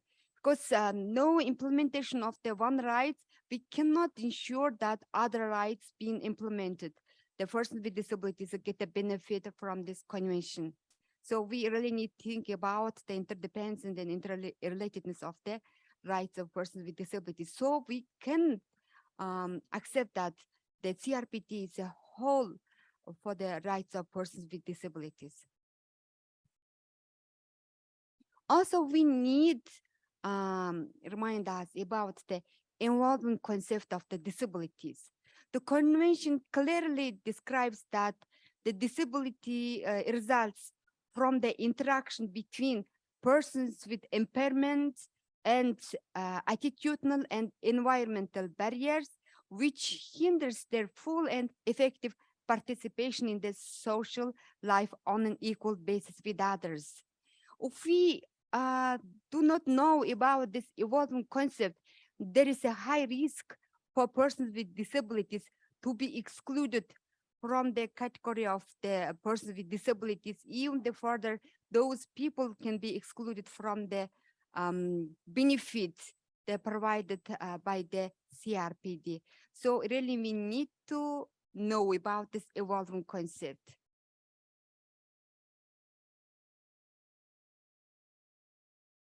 Also, thirdly, I would like you to remind about the mainstreaming of disability issues as an integral part of any development agenda. Because sometimes people think about, and also decision makers think about the disability issues, only issue of the welfare, only issue of the health, the Ministry of the Health, the Ministry of the Social Welfare, etc. No. Our disability issues should be mainstreamed across all policies, legislations on the development related issues. So in other words, disability inclusion is very important. So that this issue also should be taken in our account when we talk about the CRPD. Another important aspect of the CRPDs, the meaningful participation of persons with disabilities through their representative organizations in the decision-making processes concerning disability issues. I'm talking about the organization of persons with disabilities. When we talk this issue, we think about diverse organization of persons with disabilities. There is a great slogan. We say that nothing without us, nothing without us, without us, yeah?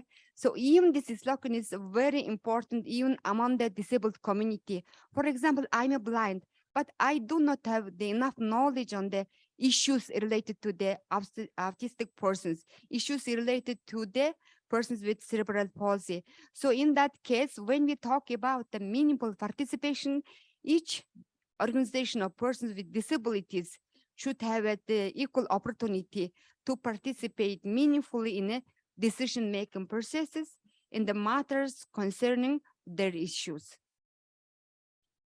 Lastly, I would like to talk about the human rights approach of persons with disabilities.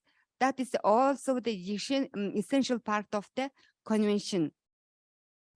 So when we talk about the human rights approach to persons with disabilities, we need to give our attention to some issues reflected in the CRPD. For example, some core issues of the human rights approach for persons with disabilities, I would like to point out them. The first, we respect the inherent dignity of persons with disabilities. Secondly, we also should respect the autonomy of persons with disabilities. Also, we should recognize as a persons with disabilities as a part of the human diversity and humanity. Also, we really need to think about the full and effective participation in social life. So those are core of the human rights approach of persons with disabilities. So when we talk about each recommendations, when we talk about the implementation of the CRPD, we all the time keep in our mind these key principles and concepts of the CRPD. So now I would like to talk about some key points in the concluding observation for Republic of Korea. Yes.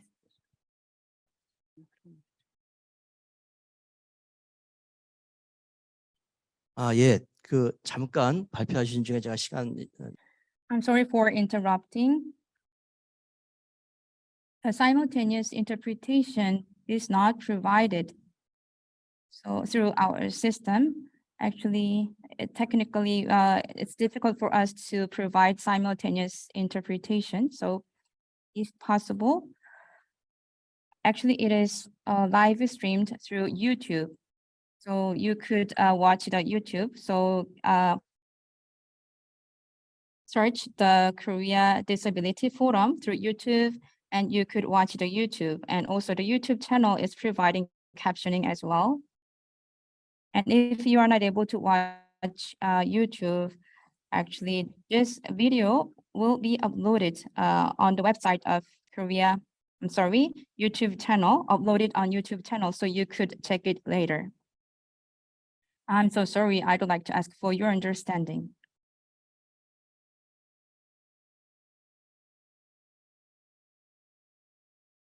Okay. Okay, so it seems that there is no interpretation Korea, but even though, let me continue my speech. Okay, so now I would like to raise some points as a key issues in Korea under Article 1. Now, the first I would like to talk about the article from 1 to 4. So we observed that there is inadequate measures taken by the Korean government to harmonize the existing laws concerning for persons with disabilities with the CRPD. Still in Korea, the medical model of persons with disabilities are prevalent. Let's remind what happened before during the first concluding observation issued by the CRPD committee. During that time, the first concluding observation also concluded this issue. The committee says that medical model is still dominating in the Republic of Korea, and still some legislations and policies concerning for persons with disabilities are made based on the medical and the charity model of disability. And the committee, they issued the recommendation which says that take measures to harmonize the existing laws compliant with the CRPD. But during the second review and the second and third review of the periodic review of the report of the Korea, also the committee observed that, however, the Korean government did some revision in the existing laws, still the Korean government using the medical model. Again, there is no tangible change regarding these issues. That's why, for example, I would like to take an example on the disability grading system. The grading system was revised, but because of the use of the medical model of the disabilities, there was no tangible and good result of that change. Still, that some persons with disabilities are excluded from the support. For example, I would like to here point out the some support, including personal assistant. Because of this grading system, some persons with disabilities excluded from receiving the service in the personal assistant, and those the opportunity to fully participate in social life also they have some limitations. So we consider that issue as a very key issues the further the Republic of Korea should take in their account.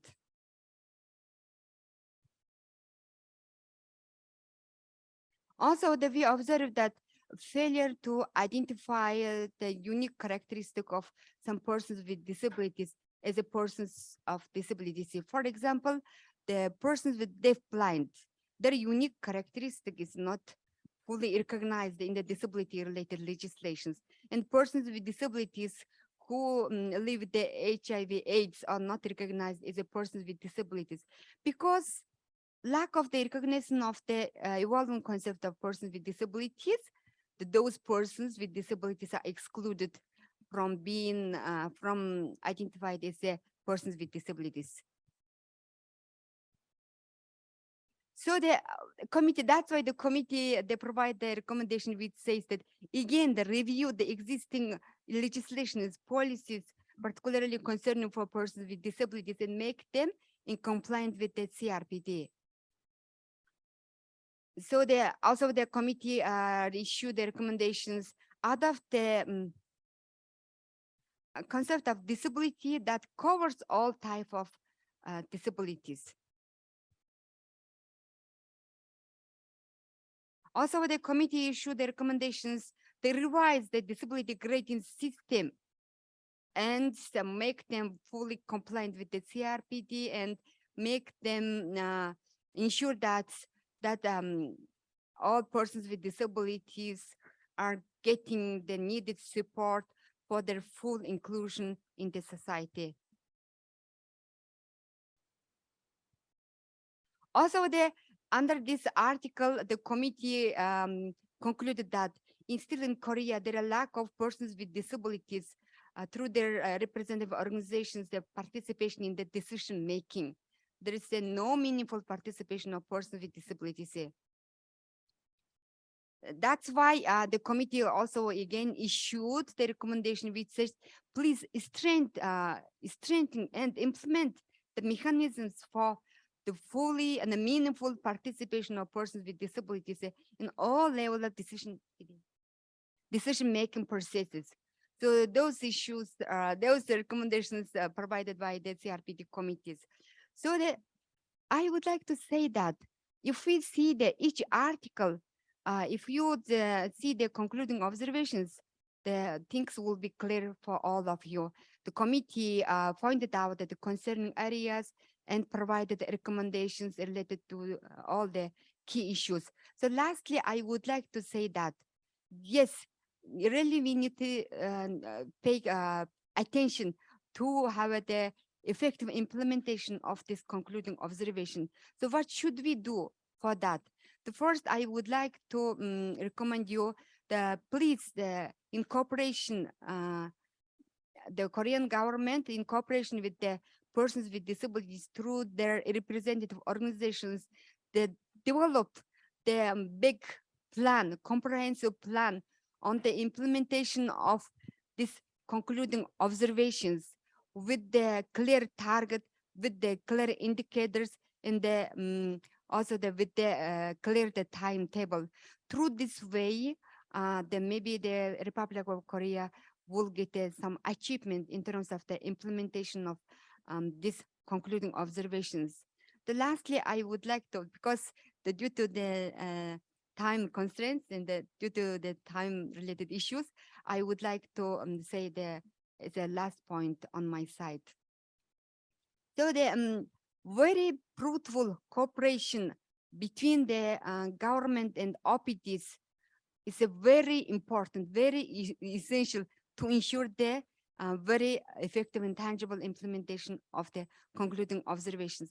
And lastly, the awareness raising really is very important, because when you see the Article 8, under Article 8 awareness raising, we also the committee pointed out there is a lack of awareness raising activities on the rights of persons with disabilities for different stakeholders, including decision makers, media, public, etc. So awareness raising is really key to ensure the proper implementation of the CRPD. That's why the committee provided a recommendation which says that the Republic of Korea should develop a comprehensive strategy on the awareness raising and combating prejudice against the persons with disabilities. Also, committee issued the recommendations that please develop the training model and awareness raising activity model on the rights of persons with disabilities for different stakeholders. So let me finish my wording here. Otherwise, there are many other key issues which I would like to point out. For example, the women with disabilities related issue, also the Article 10 under right to life, and also the Article 5, no discrimination, and also those articles are essential. Here I would like to point it out, but because of the time limit, I finish my word here, and afterwards I hope that we will have the opportunity to discuss more about these concluding observations. Thank you very much. Thank you.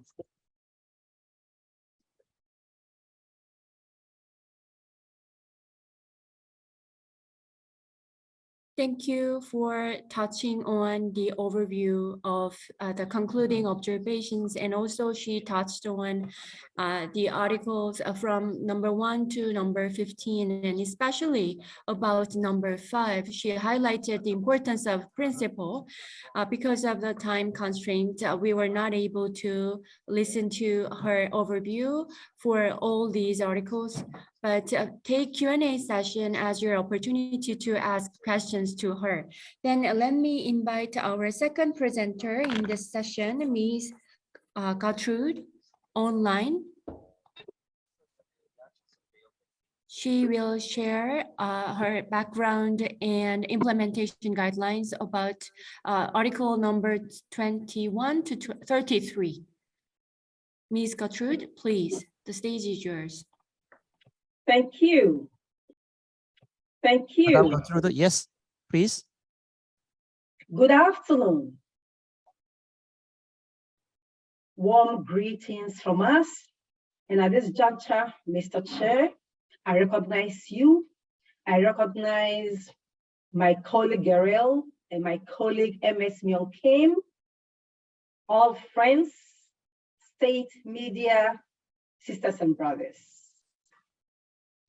It is a privilege for me to be with you from a distance and to share and discuss and to add to quite a number of issues that are important. Some have been touched, some will be emphasized, and some could be new.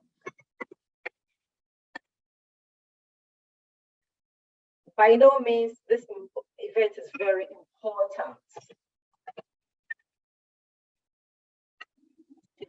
So what tools do we have available in looking at all the articles with a focus on Article 16 to 33?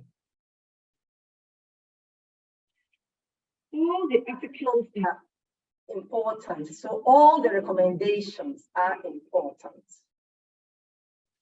And broadly, I would emphasize 3 major aspects. One of it is that stakeholders. The use of stakeholders in advocacy is very key. This could include organizations of persons with disabilities, including those of women and the other minority groups, other local civil society organizations, as well as international non-governmental organizations, the human rights entity. We would be able to form a very strong advocacy group. You have some already, so it could be just a matter of strengthening what we have and focusing, because we want to move faster than we did 10 years ago. I would also recommend that apart from the advocacy initiative, we look at the implementation through the lens of establishment of a working group. This working group would include those that I mentioned, but here we would also want the state party representation. And this is where we would need to detail where all the concluding observations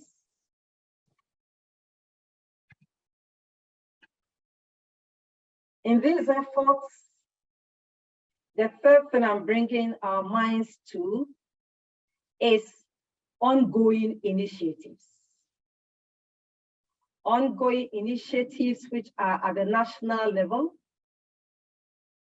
ongoing initiatives which is part of the Asian strategy. What do we find in the work of the Sustainable Development Goals that we can bring our issues into for a more inclusive approach?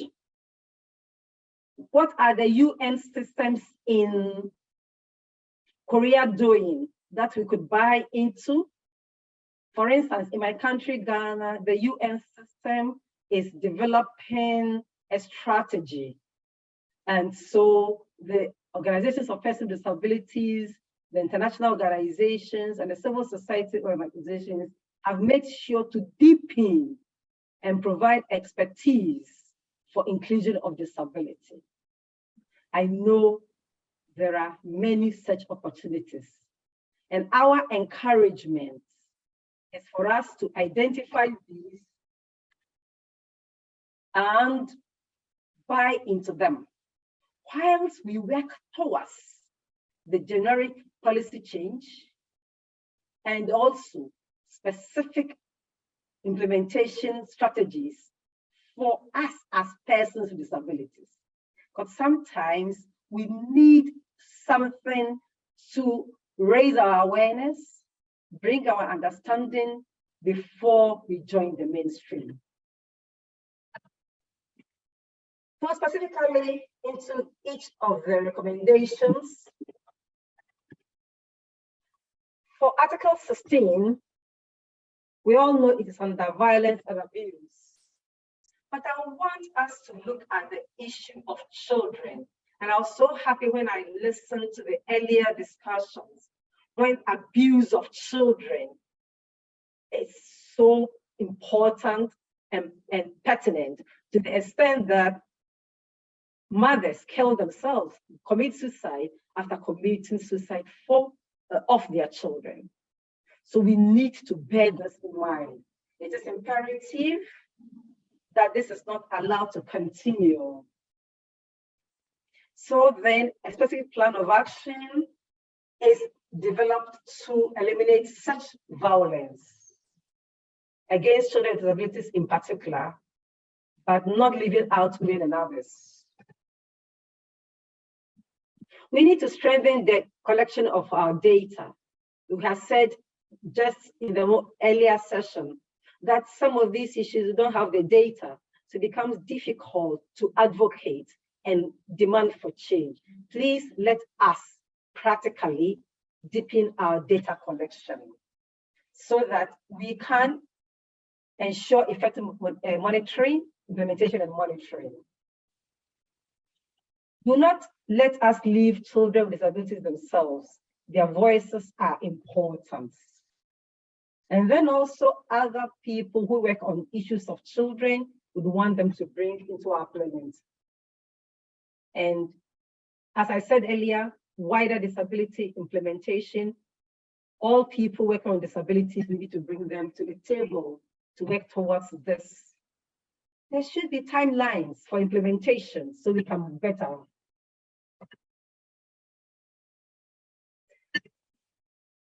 There is a need for remedial provision of victims. That is an area that we need to strengthen as well. So it's part of our implementation strategy that we need to build.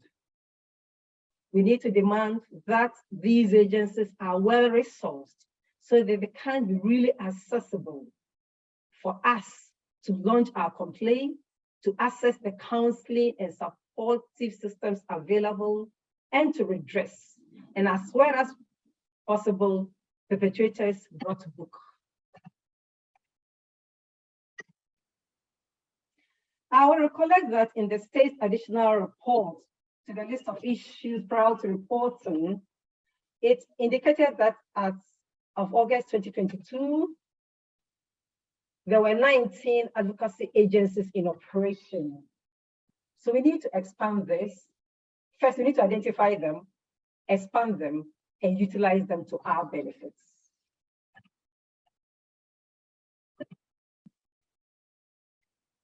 Then the state should enact the act on the punishment of persons with disabilities so that we have a legal basis to punishing perpetrators. For lack of time, let me go to Article 17. And this is on forced sterilization of women with disabilities. It is so unfortunate that despite legal provision prohibiting forced sterilization of women and girls with disabilities, the practice still persists. Unfortunately, the state party was unable to share any investigation that has been carried out in these incidents. So we are recommending that immediate steps are taken to put an end to this practice. So we as organizations of persons with disabilities would engage the state, including those of women and girls with disabilities, to establish a mechanism for identifying, investigating, and following up on any cases that continue to arise. So we have the evidence to challenge and change the status quo. Here again, efforts must be made to ensure that perpetrators are identified and punished. This will deter others. Otherwise, we might continue to experience this unfortunate. These things continue to happen also because we do not have accessible systems for reporting. And so it will be helpful that we as OPDs will engage the appropriate agencies so that we'll have accessible systems in place. And so then we can have the information and we can protect.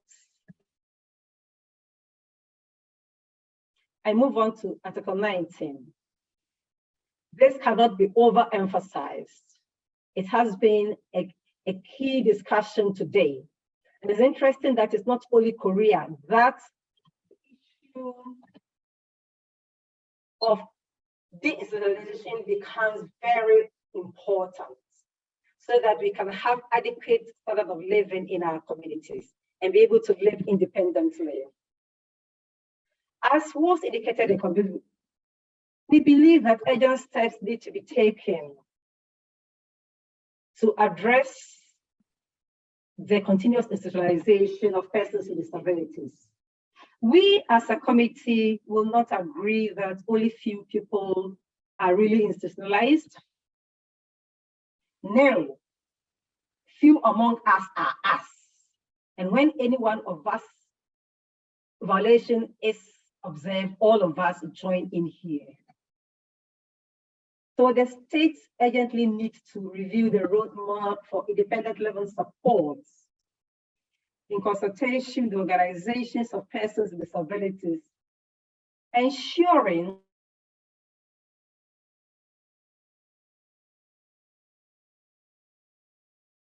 to be brought in line with CRPD.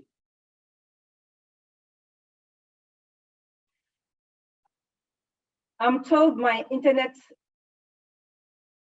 is unstable. Do you hear me well, please?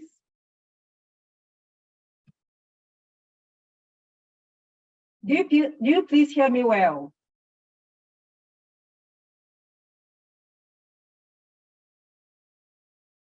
Thank you.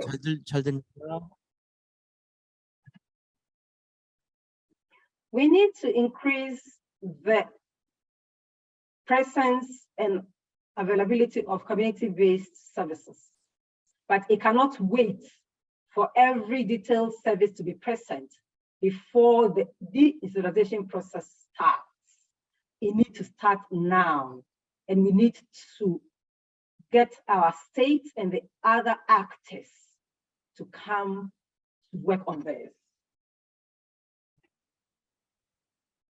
We want to live independently. We want to participate in the community, and so it has to be addressed. Article 22. So forgive me that I've jumped a lot because time will not allow us to do everything. We did talk about the non-consensual issue on tracking devices. And this we observed from the reports and from you when we talked bilaterally, the incidence of tracking devices to autistic devices for persons with psychosocial disabilities or intellectual disabilities, and also persons of autistic situations. And so their rights are violated. This again will be helpful to be part of their priority, because privacy is such an important thing. And so the appropriate measures, including policies to prevent disappearances that are in line of the CRPD, the Human Rights Model of Disability, adopted and implemented. Shall we look at Article 24? It was one of the major priority areas that came up from the committee. And we did observe that continuation of special education is happening. And this is unfortunate to be noted. That the state is rather increasing the number of special schools. And we also did note with concern that children with disabilities who attend daycare centers instead of kindergarten do not receive the required support.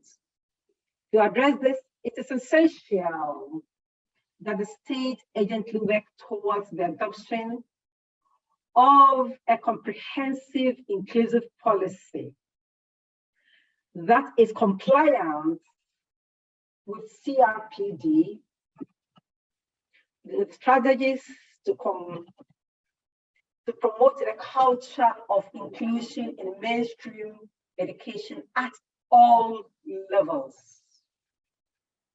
This would be helpful that includes individual assessments, the educational requirements, and necessary accommodation and provision given. All teachers should not be left out. Teachers in mainstream education, teachers specialized efforts, personnel should be built. And this should also include those who have disability on inclusive education. We need to address this issue of children who attend segregated school. It will be important that that anomaly is changed in the shortest possible time. Article 27 probably will be my last one. That was exclusion of persons with disabilities from benefiting from the minimum wage. And this also talks about the segregation of persons with disabilities in sheltered workshops. To address these concerns, we recommend that the state repeals all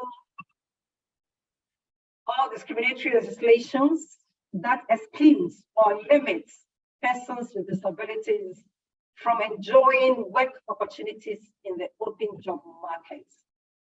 And that the state should adopt measures to ensure all persons with disabilities work specifically and enjoy the same salaries and remuneration as others. We should be paid the same value for the work we do just as others.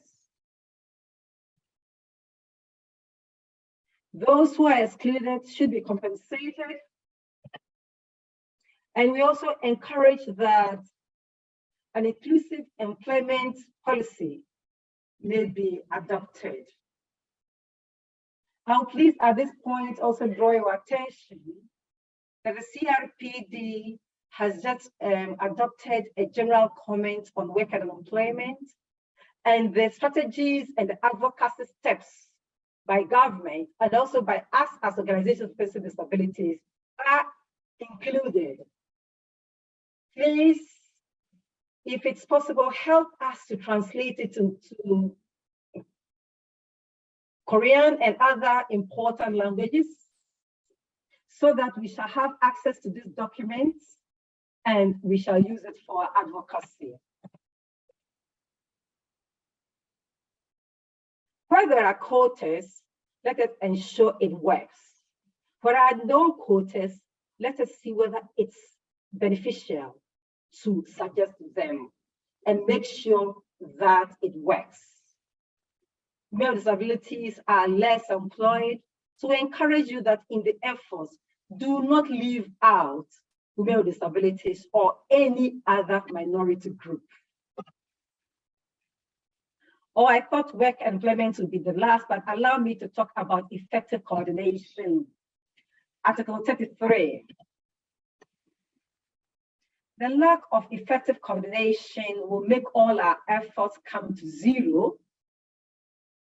And therefore, the Policy Coordination Committee for Persons with Disabilities and their subcommittee should be sufficiently equipped with the resources, human and financial, that enables them to work. Similarly, the National Human Rights Commission took note that they need to be revamped. Their meeting cycle of the Policy Communication and their subcommittee should be increased so that engagement can be more effective. It is expedient that the financial autonomy of these commissions are guaranteed. And as I said earlier, human resources strengthened so that both the coordinating committee and the human rights institution will be effective to be able to discharge their mandate independently. And this will be in a full compliance so that our work can be well coordinated, well mainstreamed, well implemented, well monitored, and then we will get the right results. While these are some of the key issues that we have highlighted, I want to emphasize that as much as resources will allow, the aim should be the implementation of all the committees recommendations provided in the concluding observations. And this will undoubtedly ensure meaningful improvement of lives of persons with disabilities in Korea and the entire region. Thank you very much for listening and the opportunity. Thank you.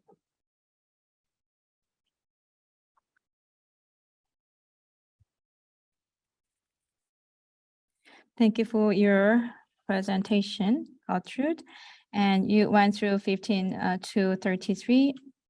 And also you covered some like overall, what you emphasized in the beginning was the participation of persons with disabilities and OPDs. And also the OPDs have to take a very leading role and to have a very full communication with all the stakeholders to lead the policies and laws and legislations related to disabilities.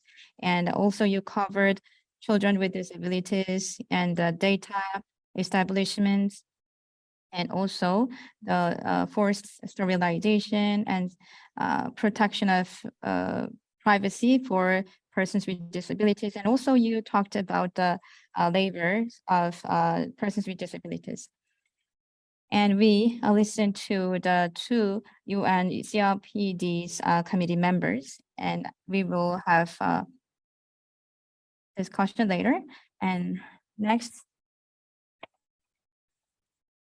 we will invite the Korean participants who was involved in the process of concluding observations. Actually, we are kind of running out of, like, actually we are behind schedule, so I hope you to have only 10 minutes. And we try to, by doing so, we try to have more time for Q&A session. First, I will invite Kim Gang-won, Research Institute of the Differently Abled Persons Right in Gwangju. Please. Nice to meet you. I'm Kim Gang-won from Research Institute of Differently Abled Persons Right in Gwangju. And I participated in the process of the reviewing session, but I don't have enough time, so I need to present very quickly. I participated for the first review session, and then I prepared for the second and third review session, and we received the concluding observations. But I felt very sad and regrettable, but because we didn't have changes for the last 8 years, and also all the recommendations and contents that were in first reports and first concluding observations are now included in this year's concluding observations. So it made me very sad. It's kind of criticism against the government, but I think it could be also considered as criticism to the OPDs. The key message and concept of CRPD, actually, I think we haven't fully understood about the key concept and principle of CRPD. So we just focus on just small things, but we have to fully understand the bigger and broader concept of CRPD. So with the second and third concluding observations, so I think we need to do more. And I will, my part is the Article 5 and the committee concerned that there is a lack of measures against multiple and intersectional discriminations. Those discriminations are kind of violated against many multiple and intersectional discriminations. And also the Article 15, actually the persons with psychosocial disabilities are excluded from the universal disability service delivery system. But I think there were some errors. Actually, the Article 15 was revised, and also it is abandoning about the exclusion about the persons with the psychosocial disabilities. I think this concern is grounded from misunderstanding and misinterpretation. But actually, persons with psycho social disability need to be included in the system of universal welfare delivery system. That's the message of the CRPD, I think. And also there was some comment about the reasonable accommodation. And it is like determined as a just way of providing convenience in Korea. I think it is kind of misunderstanding as well. And also, there was some comment about the issue of cost for losing lawsuit.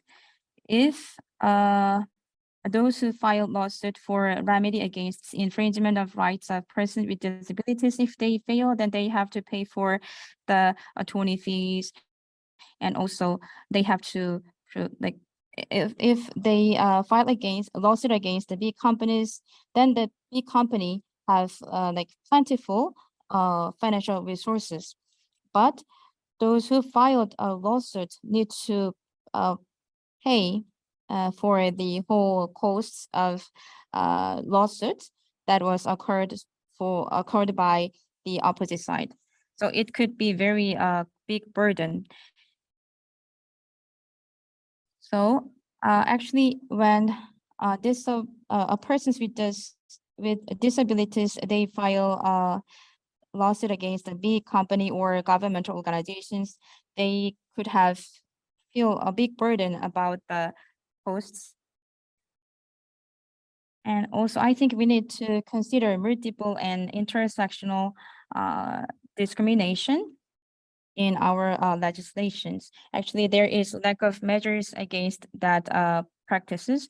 And also there are some immigrants with disabilities and women with disabilities, and like all kind of this minor group with disabilities need to be considered in set up and enacting some laws. Actually, we have just 2 months away of the effective date. I think we have an official from the Minister of Health and Welfare. Actually, what it's the progress in terms of implementation and including the persons with psychosocial disability into the universal service welfare delivery system, and also revising and also we need to include some exemption for the lawsuit costs and lawsuit fees for those who file a lawsuit against like it's kind of remedy act. They need to be exempted from the costs for legal suit. And I wrote my like opinion actually about the reasonable accommodation. I'm not sure how it is interpreted, but it is interpreted in Korean as a just way of providing convenience. But I think it's a wrong interpretation. It is not a convenience. It is rights of persons with disabilities. That is the right of the persons with disabilities to request some organizations and buildings to adjust some like facilities to be fitted and to be accessible by them. And so in Korea, I think there is a lack of understanding about this point. So I think we need to have more specific and full understand about the reasonable accommodation. So we need to reflect the concept in the revised Act on prohibition of discrimination against persons with disability. if it is revised. And also we need to set up some system to respond to the discrimination against persons with disabilities. Actually, we have some organizations, but it is like responses to only violations, and it is not implementing a full responses to all types of discriminations of persons with disabilities. So we need to have some we need to revise or improve or set up some comprehensive system to respond to the discrimination against persons with disabilities. And next, we have Changda Un. She will make her presentation. Hello, everyone. I am Changda Un.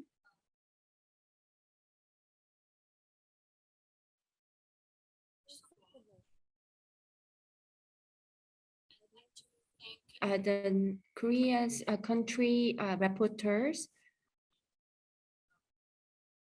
Ms. Carol and Ms. Gertrude, for conducting this and developing concluding observations to Korea.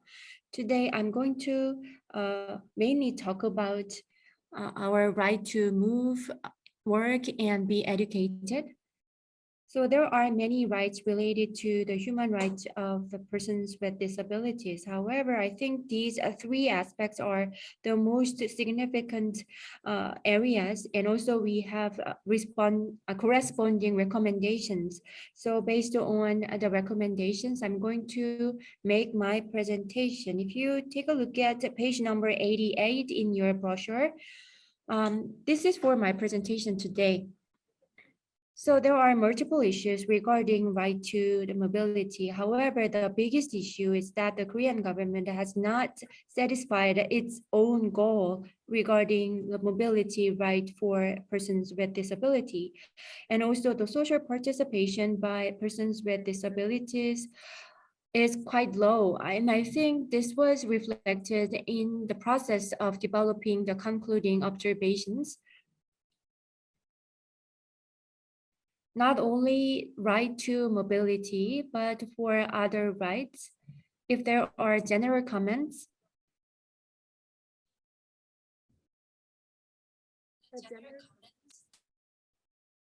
becomes the basis of recommendations. That is why I wanted to focus on general comments as well. So in terms of a right to mobility, we have many bus systems in Korea, but the bus system has to be accessible to persons with disabilities as well. And in order to make these intra-city buses more accessible for persons with disabilities, we need to adopt low floor buses.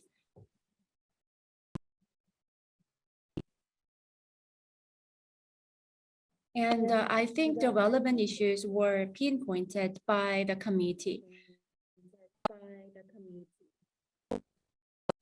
And the Korean government has to reflect on this in order to set their goal. And also not only intra-city buses, but express bus and other types of buses have to adopt a low floor buses for those with wheelchairs.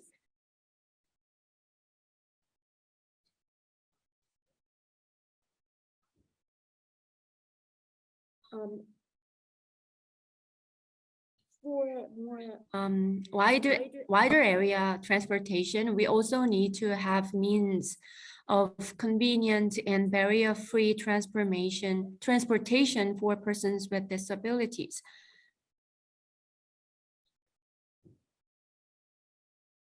So although we have this special means of transportation, we do not have sufficient budget to realize these measures. However, not only the budget and financial support from the central government, but at the same time, we need to support from local governments as well. And this was all included in the concluding observations. And regarding the right to education, I think there was some issue regarding translation, because the translation says that in Korea, special education remains. I mean, it says like this. I mean, this is so straightforward. And the concluding observations publicly declare that special education for child with disabilities has to be eliminated forever. I think that should be included in the direction of implementation of CRPD in Korea. So the government has to set its direction for CRPD adoption by eliminating special education for the children with disabilities.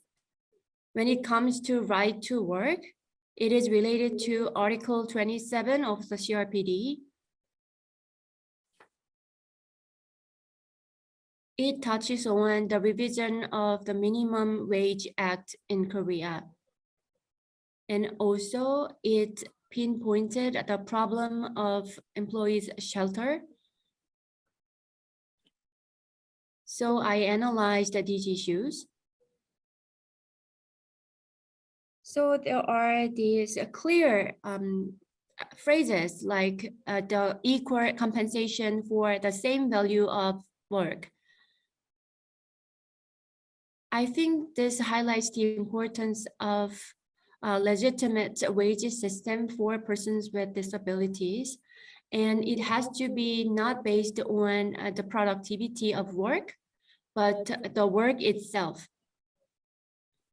And at the same time, it mentioned that the persons with disabilities in the process of the institutionalization, and at this, I mean, sometimes their experience in living facilities for persons with disabilities can be sometimes some basis for discrimination. So our direction going forward should be highlighting the importance of equal compensation for persons with disabilities.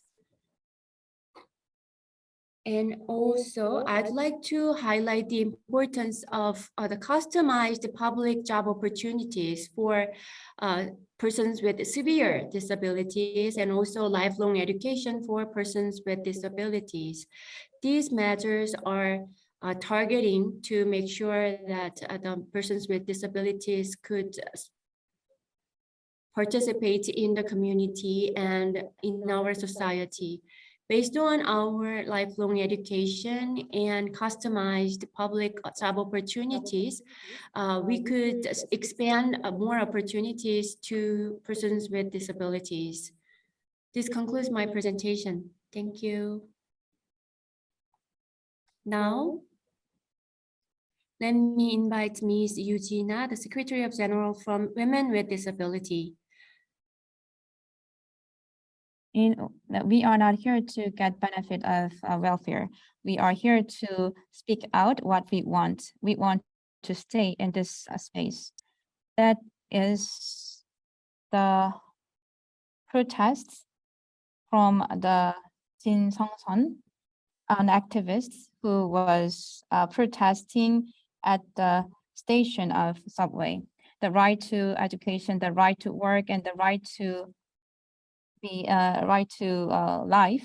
They are protesting to gain their rights, and not excluded, and to be included in the society and community as a member. That is what they want and request. And what the Korean society need to do, that was recommended by the UNCRPD. I would like to explain my opinion on the Article 19 related to emergency cases, deinstitutionalization. And the Korean government maintains the institutionalization, and it has lack of efforts to promote the institutionalization. Based on the concluding observations, I'd like to point out 3 contents.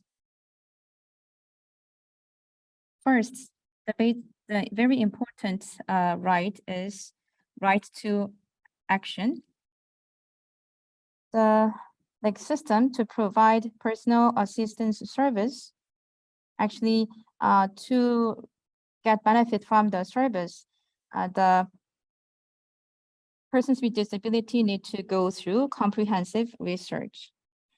And actually, the purpose was to provide the independent living of persons with disability. However, before the research to give benefit the persons with disabilities, actually there is not many changes in contents of the revised research. Actually, the result of the research could determine the level of services. And for example, persons with disabilities and who are twin, even though they are living in the same environment and same setting, but they have different scores from the research. It was very ironic. And also I've seen that the research is being done on intact, non-face-to-face. And also there are some persons with disabilities experience reduction of service level. And the research, because of the changed way of research, some persons with disabilities experienced a reduction of amount of services. However, the personal assistance service is very the basic and the very only services provided to the persons with disability to be included in community. However, when they feel the reduction, experience the reduction of the service, they do not claim, they do not criticize the problem, the research. The rights of the persons with disability need to be in line with the Article 90 of the UNCRPD, and also the government needs to provide some human rights-based researches and to exclude some personal and private opinion to the research, and not changing the service, but expanding services. That is the way to change the service, I think. And the second is about the institutionalization. 22nd last month, there were persons with disability who ran out of the institution that where the person stayed for a long time. So he took about 2 months to be actually the institutionalization was accepted after 2 months. So the person had to run through all the process that his intention to be this institutionalized. Actually, the UNCRPD and also the legal system admit that the intention and willingness of persons of disability is the most important elements in making decision to be institutionalization. And however, the mental capability, who will make judgment on that, and who will assess the willingness of the persons of disability to be institutionalized. And also, a person with disability need to express his intention, his willingness. However, the person has no way to express the person's intention and willingness. And actually, the person, the institutionalized persons with disability, they tend not they tend to have not enough accessibility to information and services by the community. And also, the institutions and center has to match based on the intentions of persons with disabilities. However, institutions, if reject to accept and accommodate the center, then there is no ground, legal ground to block that disconnection, this matching. And the center was just disconnected disconnected in terms of relations with the institutions, and the government and local governments suggested that just you have a full communication to address this issue. So the resources are centering around institutions and goes to the institutions. However, the persons with a disability could go out of the institution after accepted by law system. So the government need to implement the deinstitutionalization for those with disabilities living in institutions. And also this kind of recommendation was included in the first concluding observations 9 years ago. We should not ask, do you want to go out of the institution?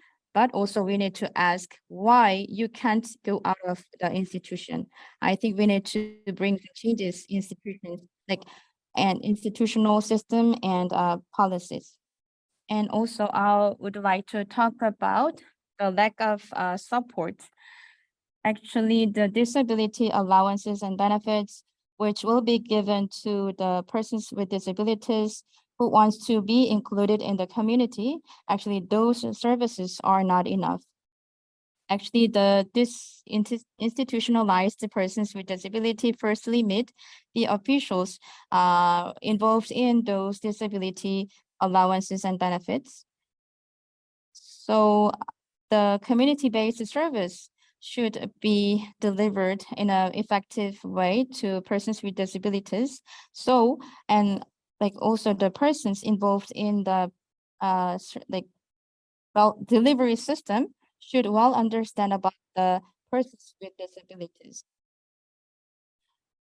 And we had some interview with persons with disabilities, and on activists said that isn't there some parents who want to put their kids in institution?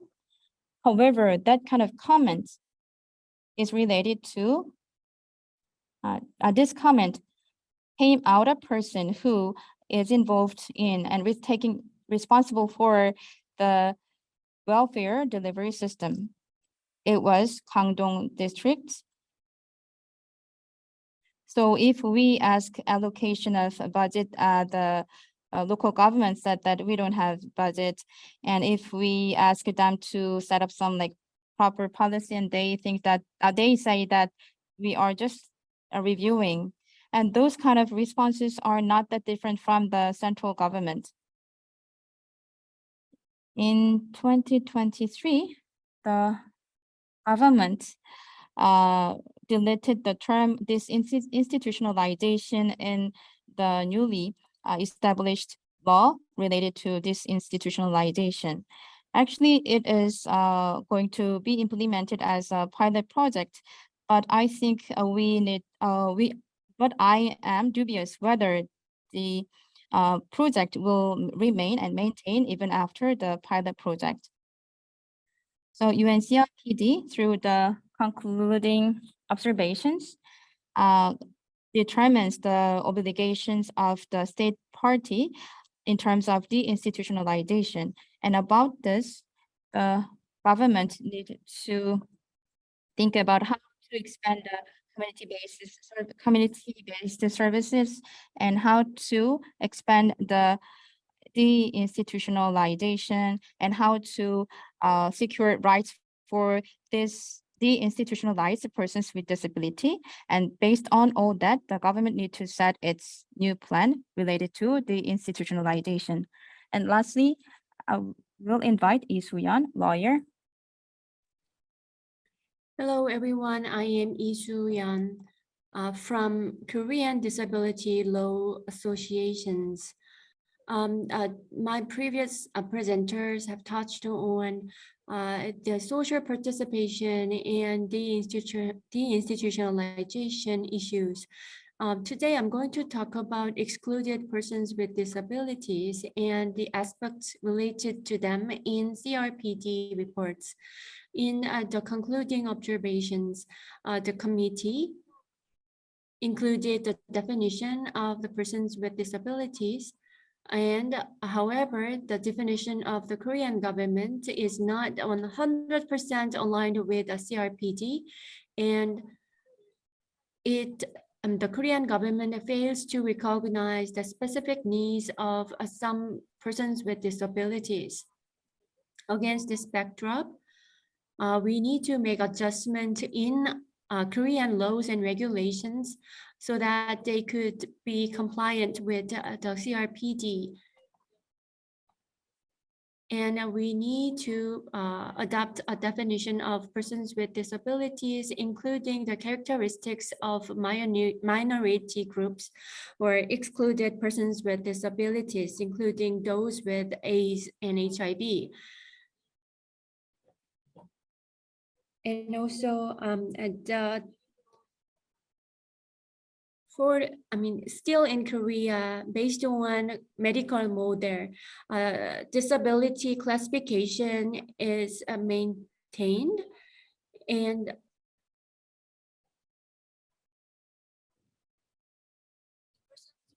hearing and blind impairment, visual impairment, they could be registered as persons with physical disabilities. However, as they have two types of disabilities, they cannot be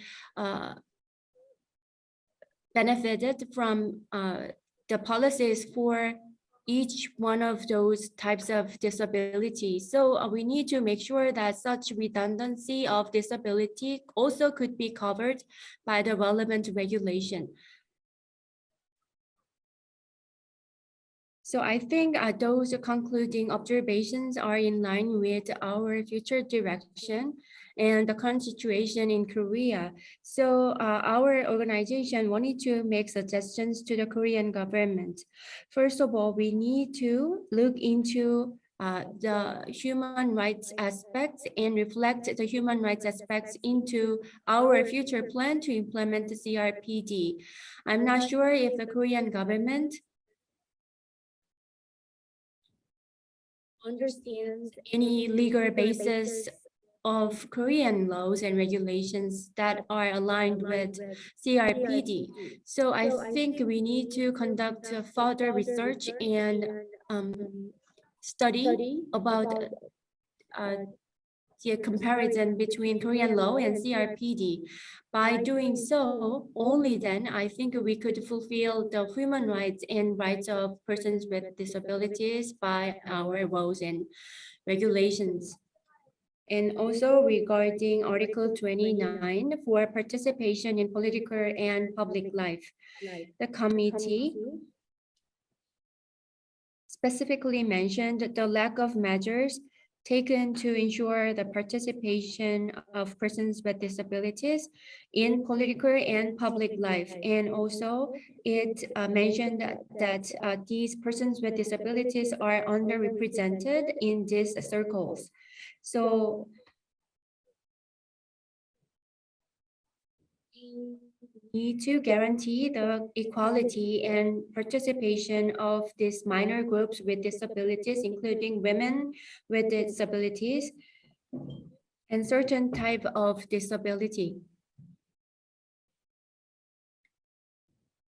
So against this background, in our parallel reports, also we touch on excluded group with disabilities who are not fully represented by the existing organizations of persons with disabilities. and the government has not provided sufficient focus as well as financial support to these minority groups. As other discussants mentioned, the collaboration and cooperation between the private sector and the government is important. So in order to respond to Article 29 and related matters, we need to make sure that the OPDs and persons with disabilities could participate in the decision-making process by establishing some practical measures. In order to do so, the government needs to provide a full financial support, and sometimes it could become a kind of a financial subsidy. And another important aspect is that collaboration or network between OPDs. In order to make sure such networking is happening, the government also needs to provide relevant support. And when making relevant decisions, the government has to make kind of obligatory measures so that all the OPDs can participate in the decision-making process. Thank you for saving some time. So I believe all the discussants had opportunities to talk about their review and analysis.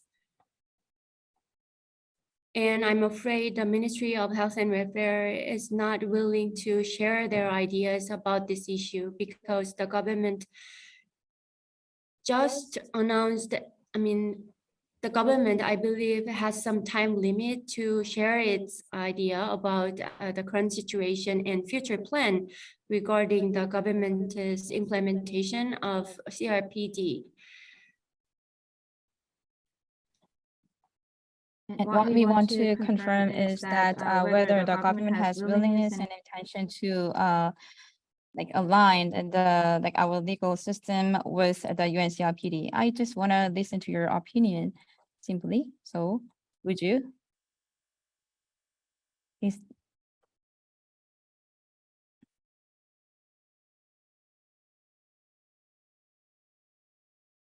Hello. I'm from the Ministry of Health and Welfare.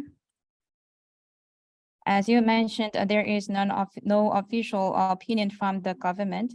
And also we need to spread this concluding observations, and we need to collect opinion from different ministries and organizations. So we need to take time.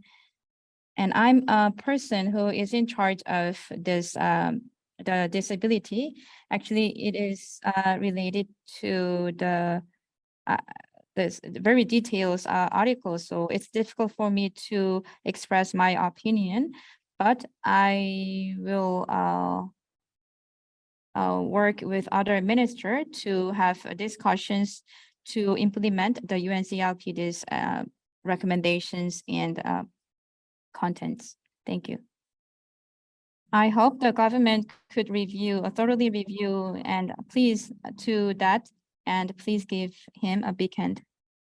Thank you for your comment. We have about 12 minutes until the end. And we have Geril and Getty here. And also we had presentation from NGO. If you have any question from the floor, you could raise your hand. Also, I think we could get some message from YouTube. So our staff will transfer the question to us. Do you have any question? If you have, please raise up your hand. And I will give you a chance to ask a question. Kim Mi-yeon, please give her microphone.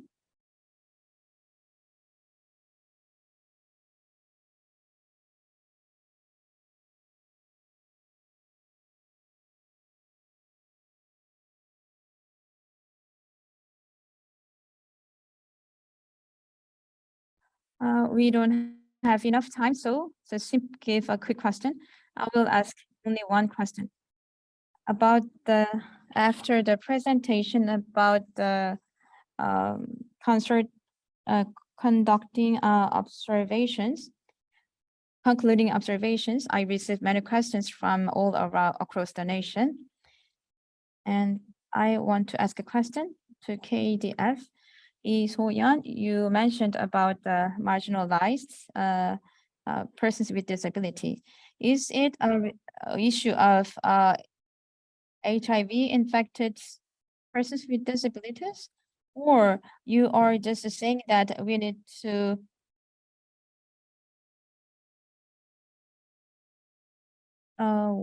what organization used that sentence because it could cause some issue of misinterpretation is very sensitive issue.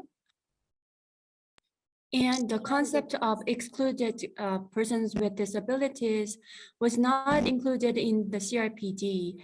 I've conducted the research for the CRPD. However, this concept was not included in CRPD because there are multiple discrimination or multiple disabilities. There are many concepts already, and there has to be some this overarching and comprehensive concepts. And for other types of disabilities, I mean, all of these persons with disabilities are diversified, and all of them, even though the number is minor, we do not use the term minority or excluded group. So we need to, I'd like to request you to make revision about the terminology. Yes, our vice chair always makes us make correction and update our understanding. So why don't you have further discussion together after the session? I think Ms. Garol will mention about this terminology as well, and what perspective we should understand, what kind of perspective we should apply to understand the concept of the excluded persons with disabilities. I think the excluded means that some types of disability that were not fully recognized by the government and by our society.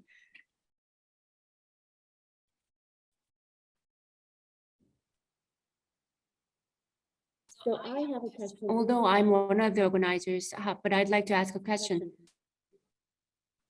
If you take a look at the concluding observations to Japan, it seems like Japan fully looked into the terminology and expressions and wording of the observations, like what kind of word the committee used, like, for example, urge or recast.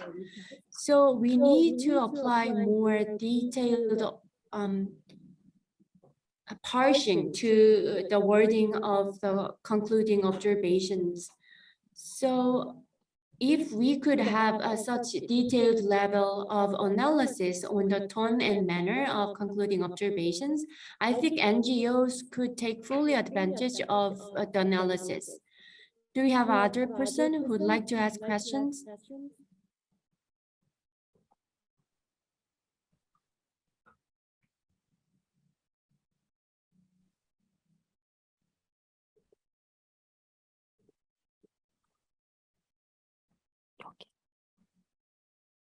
Hello, I'm also working on the organization of a future event for persons with disabilities in Korea. And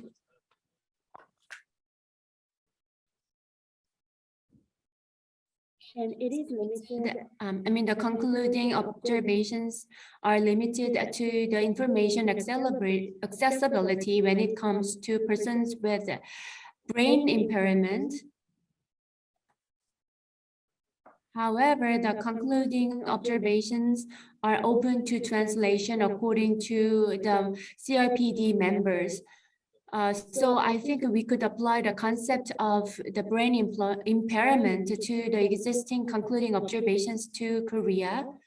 But the Korean government tends to translate this kind of convention on a most conservative manner. So they try to minimize the scope of work and reduce the support scope to persons with disabilities.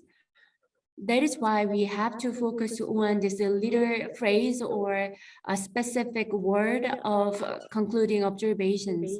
So in order to encourage the National Assembly and the Korean government to act more actively, we need to have other measures.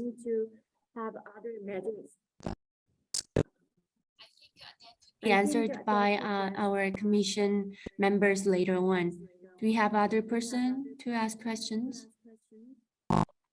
Yes.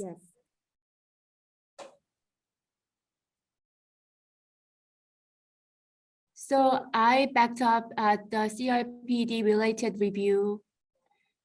I am No. So regarding concluding observations to Korea, I think we will have further opportunities to discuss deeply. So, but specifically regarding Article 24,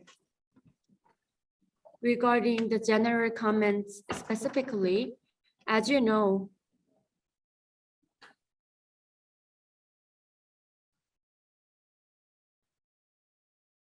so there is a barrier for persons with disabilities to higher education, especially bullying in schools and violence in school are quite sensitive issues for persons with disabilities. And these were not covered sufficiently in the CRPD concluding observations. Some people highlight the importance of lifelong education, but I also think higher education is important as well. I'd like to listen to your opinion. Do we have another person to ask questions? It seems like no further question. I myself would like to ask a question. As organizer, and about the concluding observations at the last part, follow-up measures were included at the last part of the concluding observations. In Korea, the article related to women and article related to the institutionalization and to be included in community. And the government needs to take swift measures about them. It's not only the case for Korea, and also it is also the cases for other nations as well. And inclusive education, independent living from Japan, and also some issues in China and some issues related to life, rights to life. Those are emphasized at the last part. And in Korea, what is the background that this is included in the last part of concluding observations, such as the Korean government need to take swift actions for women in institutions and persons with disability to be included community. So thank you for your message. I put minor persons with disability, but it is not a matter of just number of persons of group, rather than we think that the persons with disability as minor because the number is not that high. But I put that sentence because we have some persons with disabilities that needs more support and assistance. And the expression minor persons with disability, I think we should we should have reviewed more. So thank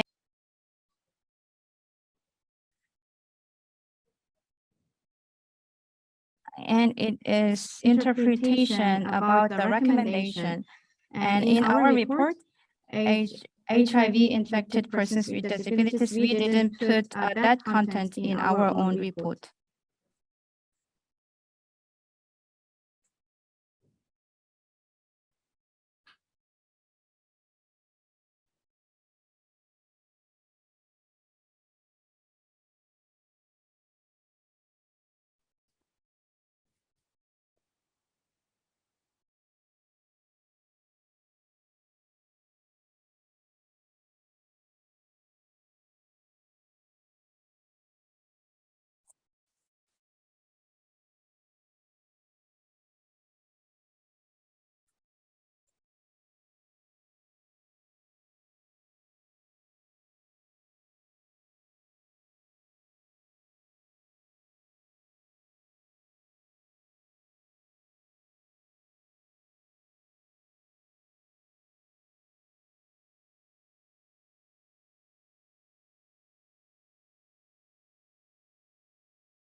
I fully understand your intention.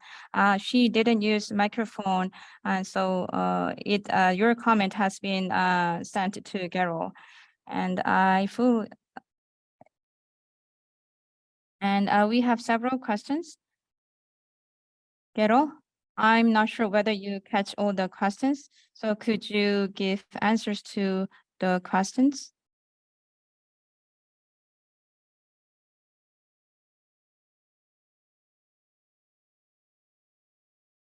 Okay, so thank you for your questions.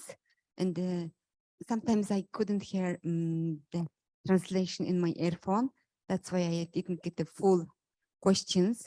But let me try to give answers for your questions. So as far as I understand, some of our questions was the first, they relate to the main concept and principles of the concluding, how should we interpret the concept and principles of the concluding observations? Yeah, that was the questions.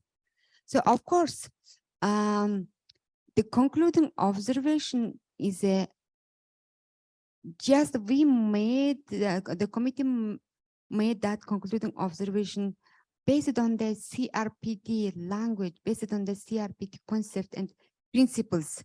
So when if there is a need, if there is a kind of unclear things for you in the concluding observations, you should use the CRPD itself, because the concluding observation is just the committees, the concluding what is going on in Korea, what should be the government of the Republic of Korea to do for persons with disabilities, to ensure that those persons fully participate in the social life on an equal basis with others. So if you're asked me, how should we interpret? How should we translate the meaning in the concluding observation? I could say that we should use the CRPD itself.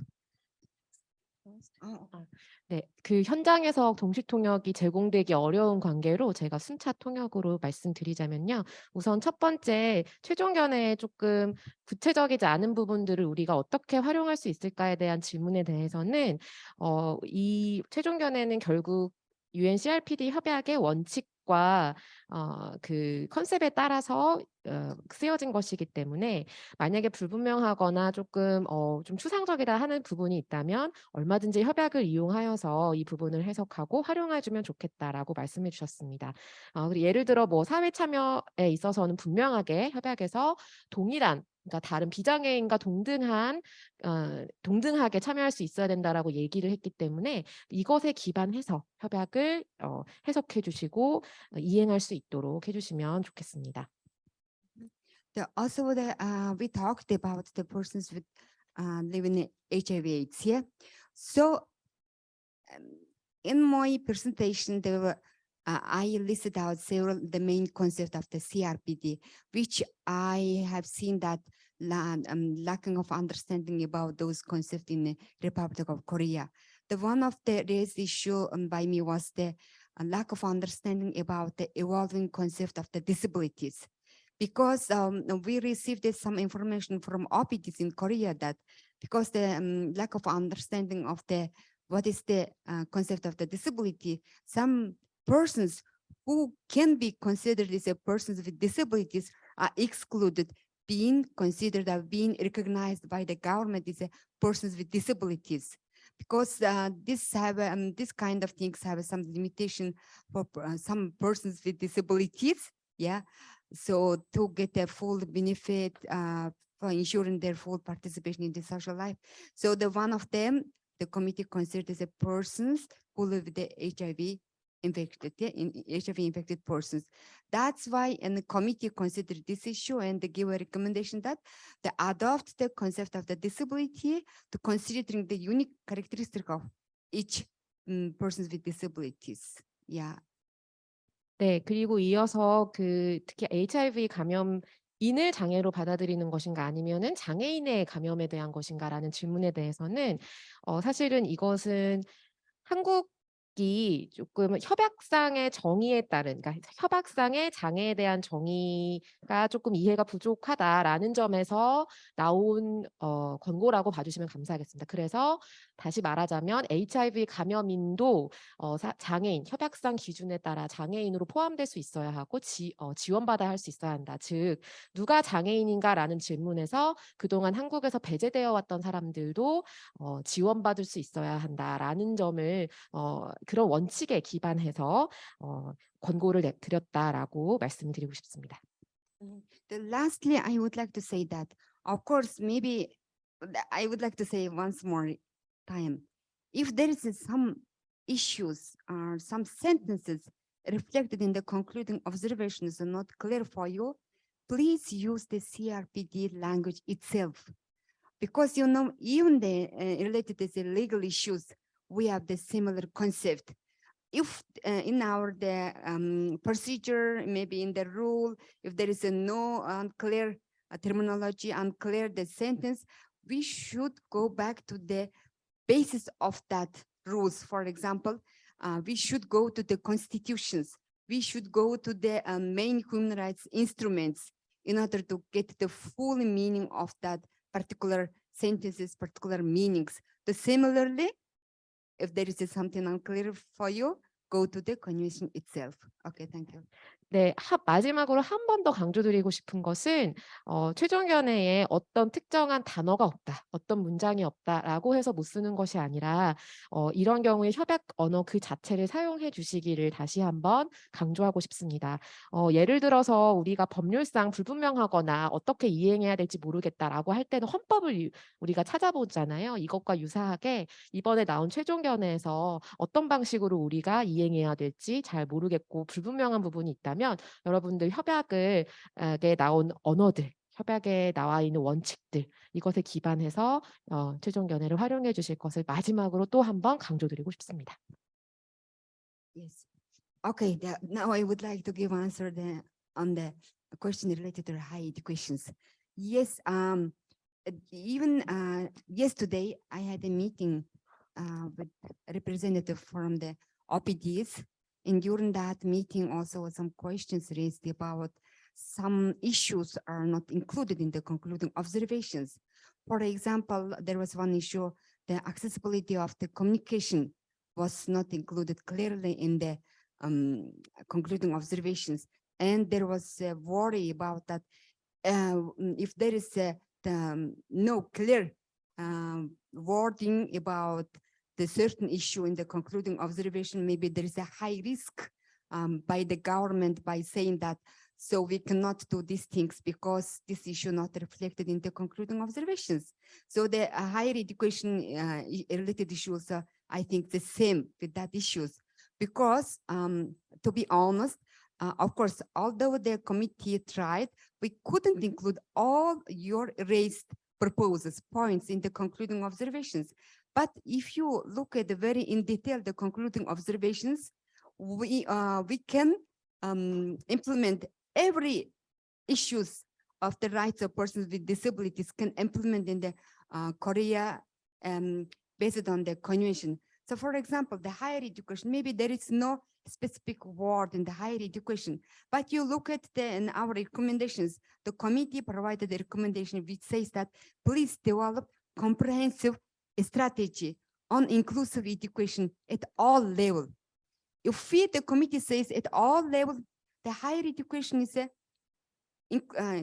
education related issue can be included in that recommendations. So RPDs in cooperation, government in cooperation with RPDs need to develop the comprehensive strategy on the higher education. In that strategy, you can include the pre-education, higher education, secondary education, even the lifelong education, because it's mandatory. Also, when you look at the Article 24 touch upon all these issues relating to the all levels of education. So when you develop this strategy, you also use the Article 24 as a main sources, as a main requirement for your strategy. So again, I really would like to encourage you to use the CRPD itself. It gives them more opportunity. Don't think that concluding observation gives some limitation if there is no specific wording, a specific sentence of the issue you really would like to work on it. So there is no limitation. Please use the CRPD itself. It's okay? 네, 고등교육에 대해서도 질문이 나왔는데요. 어제도 장애인 단체들과 간담회하면서 비슷한 얘기가 나왔습니다. 예를 들어 접근권에 있어서 그 정보 접근에 대한 얘기만 있지 의사소통의 표현에 관한 권리가 구체적으로 명시되지 않아 아쉽다라는 의견이 있었는데요. 그러면서 우려하셨던 것은 분명한 워딩이 최종견해에 담겨 있지 않으면 혹시라도 정부가 최종견해에 이런 얘기 없는데 뭘 꼭 해야 됩니까? 라고 반문할 우려가 매우 높기 때문이라고 하시면서 그런 얘기를 주셨습니다. 그렇지만 지금 그래서 고등교육도 아마 마찬가지일 것 같습니다. 그런 우려 가운데서 나왔을 것 같은데요. 하지만 아시겠지만 위원회가 정말 노력을 많이 하지만 모든 디테일을 다 최종견해에 담을 수는 없죠. 하지만 자세히 살펴보신다면 모든 장애인 권리 관련된 이슈가 다 담겨 있는 것을 아마 보실 수 있을 겁니다. 그래서 예를 들어 고등교육에 관련해서 분명 좀 특별히 언급이 없더라도 24조에 보시면 정부가 모든 수준의 교육 과정에서 포괄적인 전략을 세울 것이 권고되고 있습니다. 여기에 당연히 고등교육도 포함될 것이고요. 정부도 아마 그렇게 받아들이셔야 합니다. 이것이 규범, 강제력이 있는 규범이기 때문이죠. 그리고 또 한 가지 최종견해뿐만 아니라 24조 협약 그 조항 자체도 있습니다. 여기에서도 마찬가지로 모든 수준의 교육의 과정에서 장애인의 통합이 보장되어야 된다라고 하고 있고요. 이것이 이 24조가 바로 저희가 최종견해를 내린 주요 소스이기 때문에 이 24조도 많이 활용해 주시길 바랍니다. 다시 한번 강조드리고 싶은 건 최종견해는 제한하고자 함이 아닙니다. 이것만 지키면 돼라는 제한이 아니라 열려 있는 것이고 최소한의 가이드라인이기 때문에 여러분들 협약을 많이 활용해 주시고 또 적극적으로 협약의 기반에 최종견해 해석해 주실 것을 당부드립니다. And next, Kim Ji-young. I'm not sure whether I understand your question well. Like the concluding observations. Actually, there are many civil societies to focus on it, but like I'm not sure whether I'm fully understanding your question. Is that right?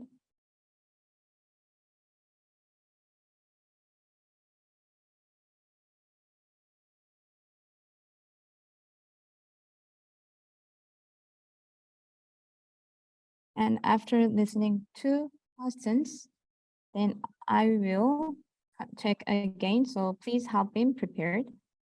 And I will deal with your question lastly.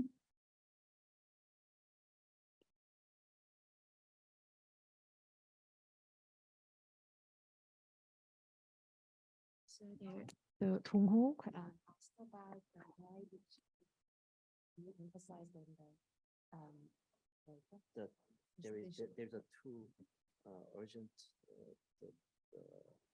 issue by the government in the follow part of the concluding observation. There is two issues. The first one was illegal living, 1998, I think, and woman. Yes. Why committee to choose two issues in North Korean government? Is there a special reason? Okay, I have that also that I missed out one questions. They related to say as a follow-up. Mostly in the concluding observations, most of the time there is a kind of practices in the CRPD committee when we develop the adopt the concluding observations. They're based on the, of course, in a particular each country there is a number of issues faced by the persons with disabilities. So among them, the committee highlight at least the 2-3 points, 2-3 issues is emerging or urging issues, encouraging and calling the governments to pay more attention to certain issues. So in your concluding observation, the committee highlighted the 2 articles, Article 19 and Article 6. So the question was why we highlighted only 2 these articles. So of course, when we had a meeting with the OPDs, and we found out the deinstitutionalization is very implemented in very weakly in many countries in around the world, and one of them is the Republic of Korea. So because we think that issue should be given the more attention by the government. Of course, also the women's issue. Of course, sometimes when we talk about the women, some governments, some people really do not give them attention on that issues. But I think the gender issue, women issue, when we talk about the women with disabilities, they have faced multiple discrimination because of their disability, because of their gender, yeah. So also the family is a fundamental of the social development, or in the every country's development. So that's why we really try to give the good attention on the women's issue, that to ensure that all women with disabilities have the same opportunities on an equal basis for others in terms of enjoying their rights. So we highlighted this, but you have the chance, opportunity to get attention from the government on the disability certain issues. You had the plenty of opportunity. Okay, so I think it's okay. Yes. Thank you for your answers. We are really much behind of the schedule, but Carol visited Korea after traveling long way. So I think like the time being with us is very precious. We are actually, this room is reserved over 6. Actually, now it's 5:53. We have Gertrude here, and we had some disconnection of interpretation. So I'm not sure whether our talks are fully transferred to you. And Gertrude, I will give you 2 minutes for your commentation. Gertrude? Getty? I will give you 2 minutes for your last comment. Thank you, Mr. Chair. Thank you, all of you, for this impressive work.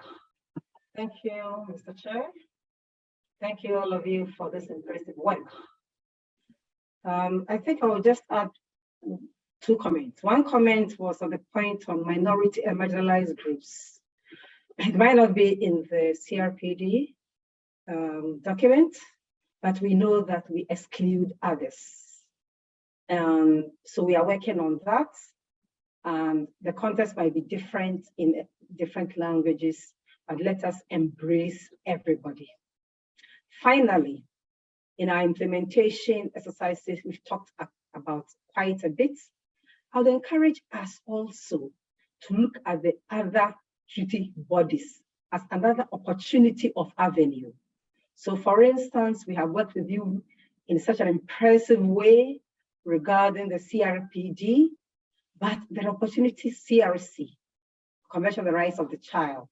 We have that of the UPR, Universal Periodic Review. We have that of women and girls. Some of these issues overlap. They are cross-cutting. So I will encourage us to also use those opportunities in our implementation endeavor.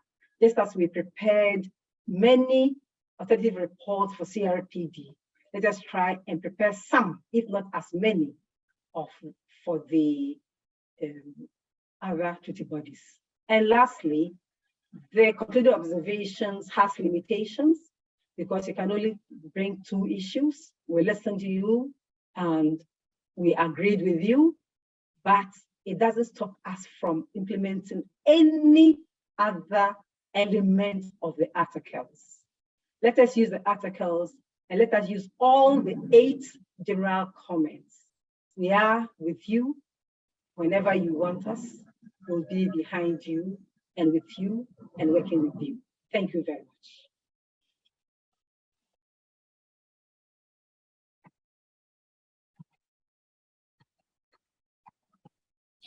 Thank you, Ms. Gertrude. Please give her a big hand so that she could hear your sound of applause. Thank you once again, Ms. Gertrude, for your meaningful comment. And I'd like to invite 4 discussants if you have any further comments to make. Fortunately, they do not have any further comment to make. So I think this concludes our second session today. Now we'd like to make closing ceremony and I'd like to hand it over to our MC.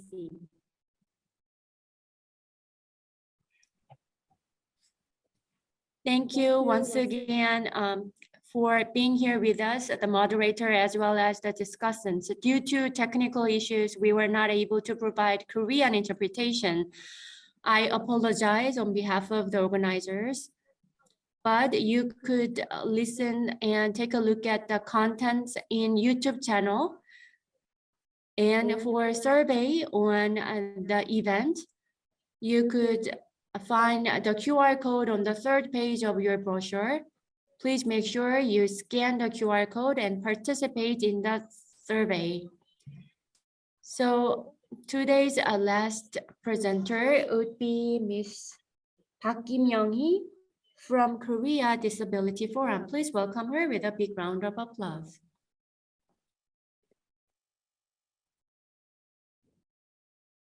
Hello, everyone. I am Park Kim-young-hee and co-chair of Korea Disability Forum. It's a great pleasure to meet you all. I'd like to express my deepest gratitude for all of you for being here with us until the very end of the event. Today, we recognize that the importance of CRPD once again, and in order to implement CRPD and realize the concept of CRPD in our society, we shared multiple ideas. And taking today's event as an opportunity, we confirmed that disability is not something to be mercied and victimized. And these ideas were included in the CRPD. So even after the conference is concluded, we should not forget about the concept of CRPD.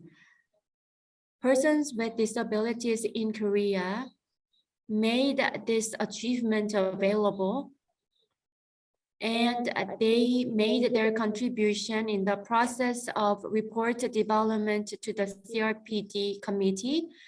And your effort will be embraced in every aspect of our lives in our society. Today, we have many participants with us.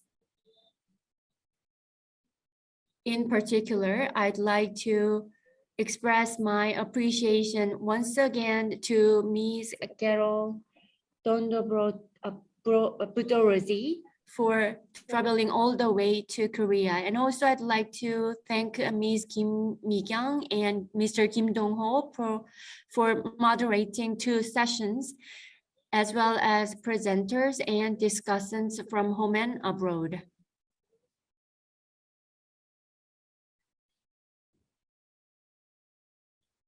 We should make our utmost effort in order to promote the rights of persons with disabilities and social inclusion. Taking this opportunity, I'd like to appreciate your efforts and contribution. Korea Disability Forum will continue to work hard in order to reflect the voices of persons with disabilities in decision-making and policy-making process in Korea. In order to ratify optional protocol, we need your continuous support and solidarity. Hopefully, this conference will be a meaningful contribution to your activities. I wish you all the well-being and happiness. Going forward, we will continue to have Disability Rights Conference, and next year as well, I'd like to see you in this conference. Lastly, I'd like to mention that the 2022 Disability Rights Conference was organized by the efforts of many people, including Mr. Yoon Jong-soo and Secretariat Office of Korea Disability Forum and all the members of OPDs in Korea. Thank you. This concludes a 2022 Disability Rights Conference. Thank you for being here with us until the very end of the event. Thank you.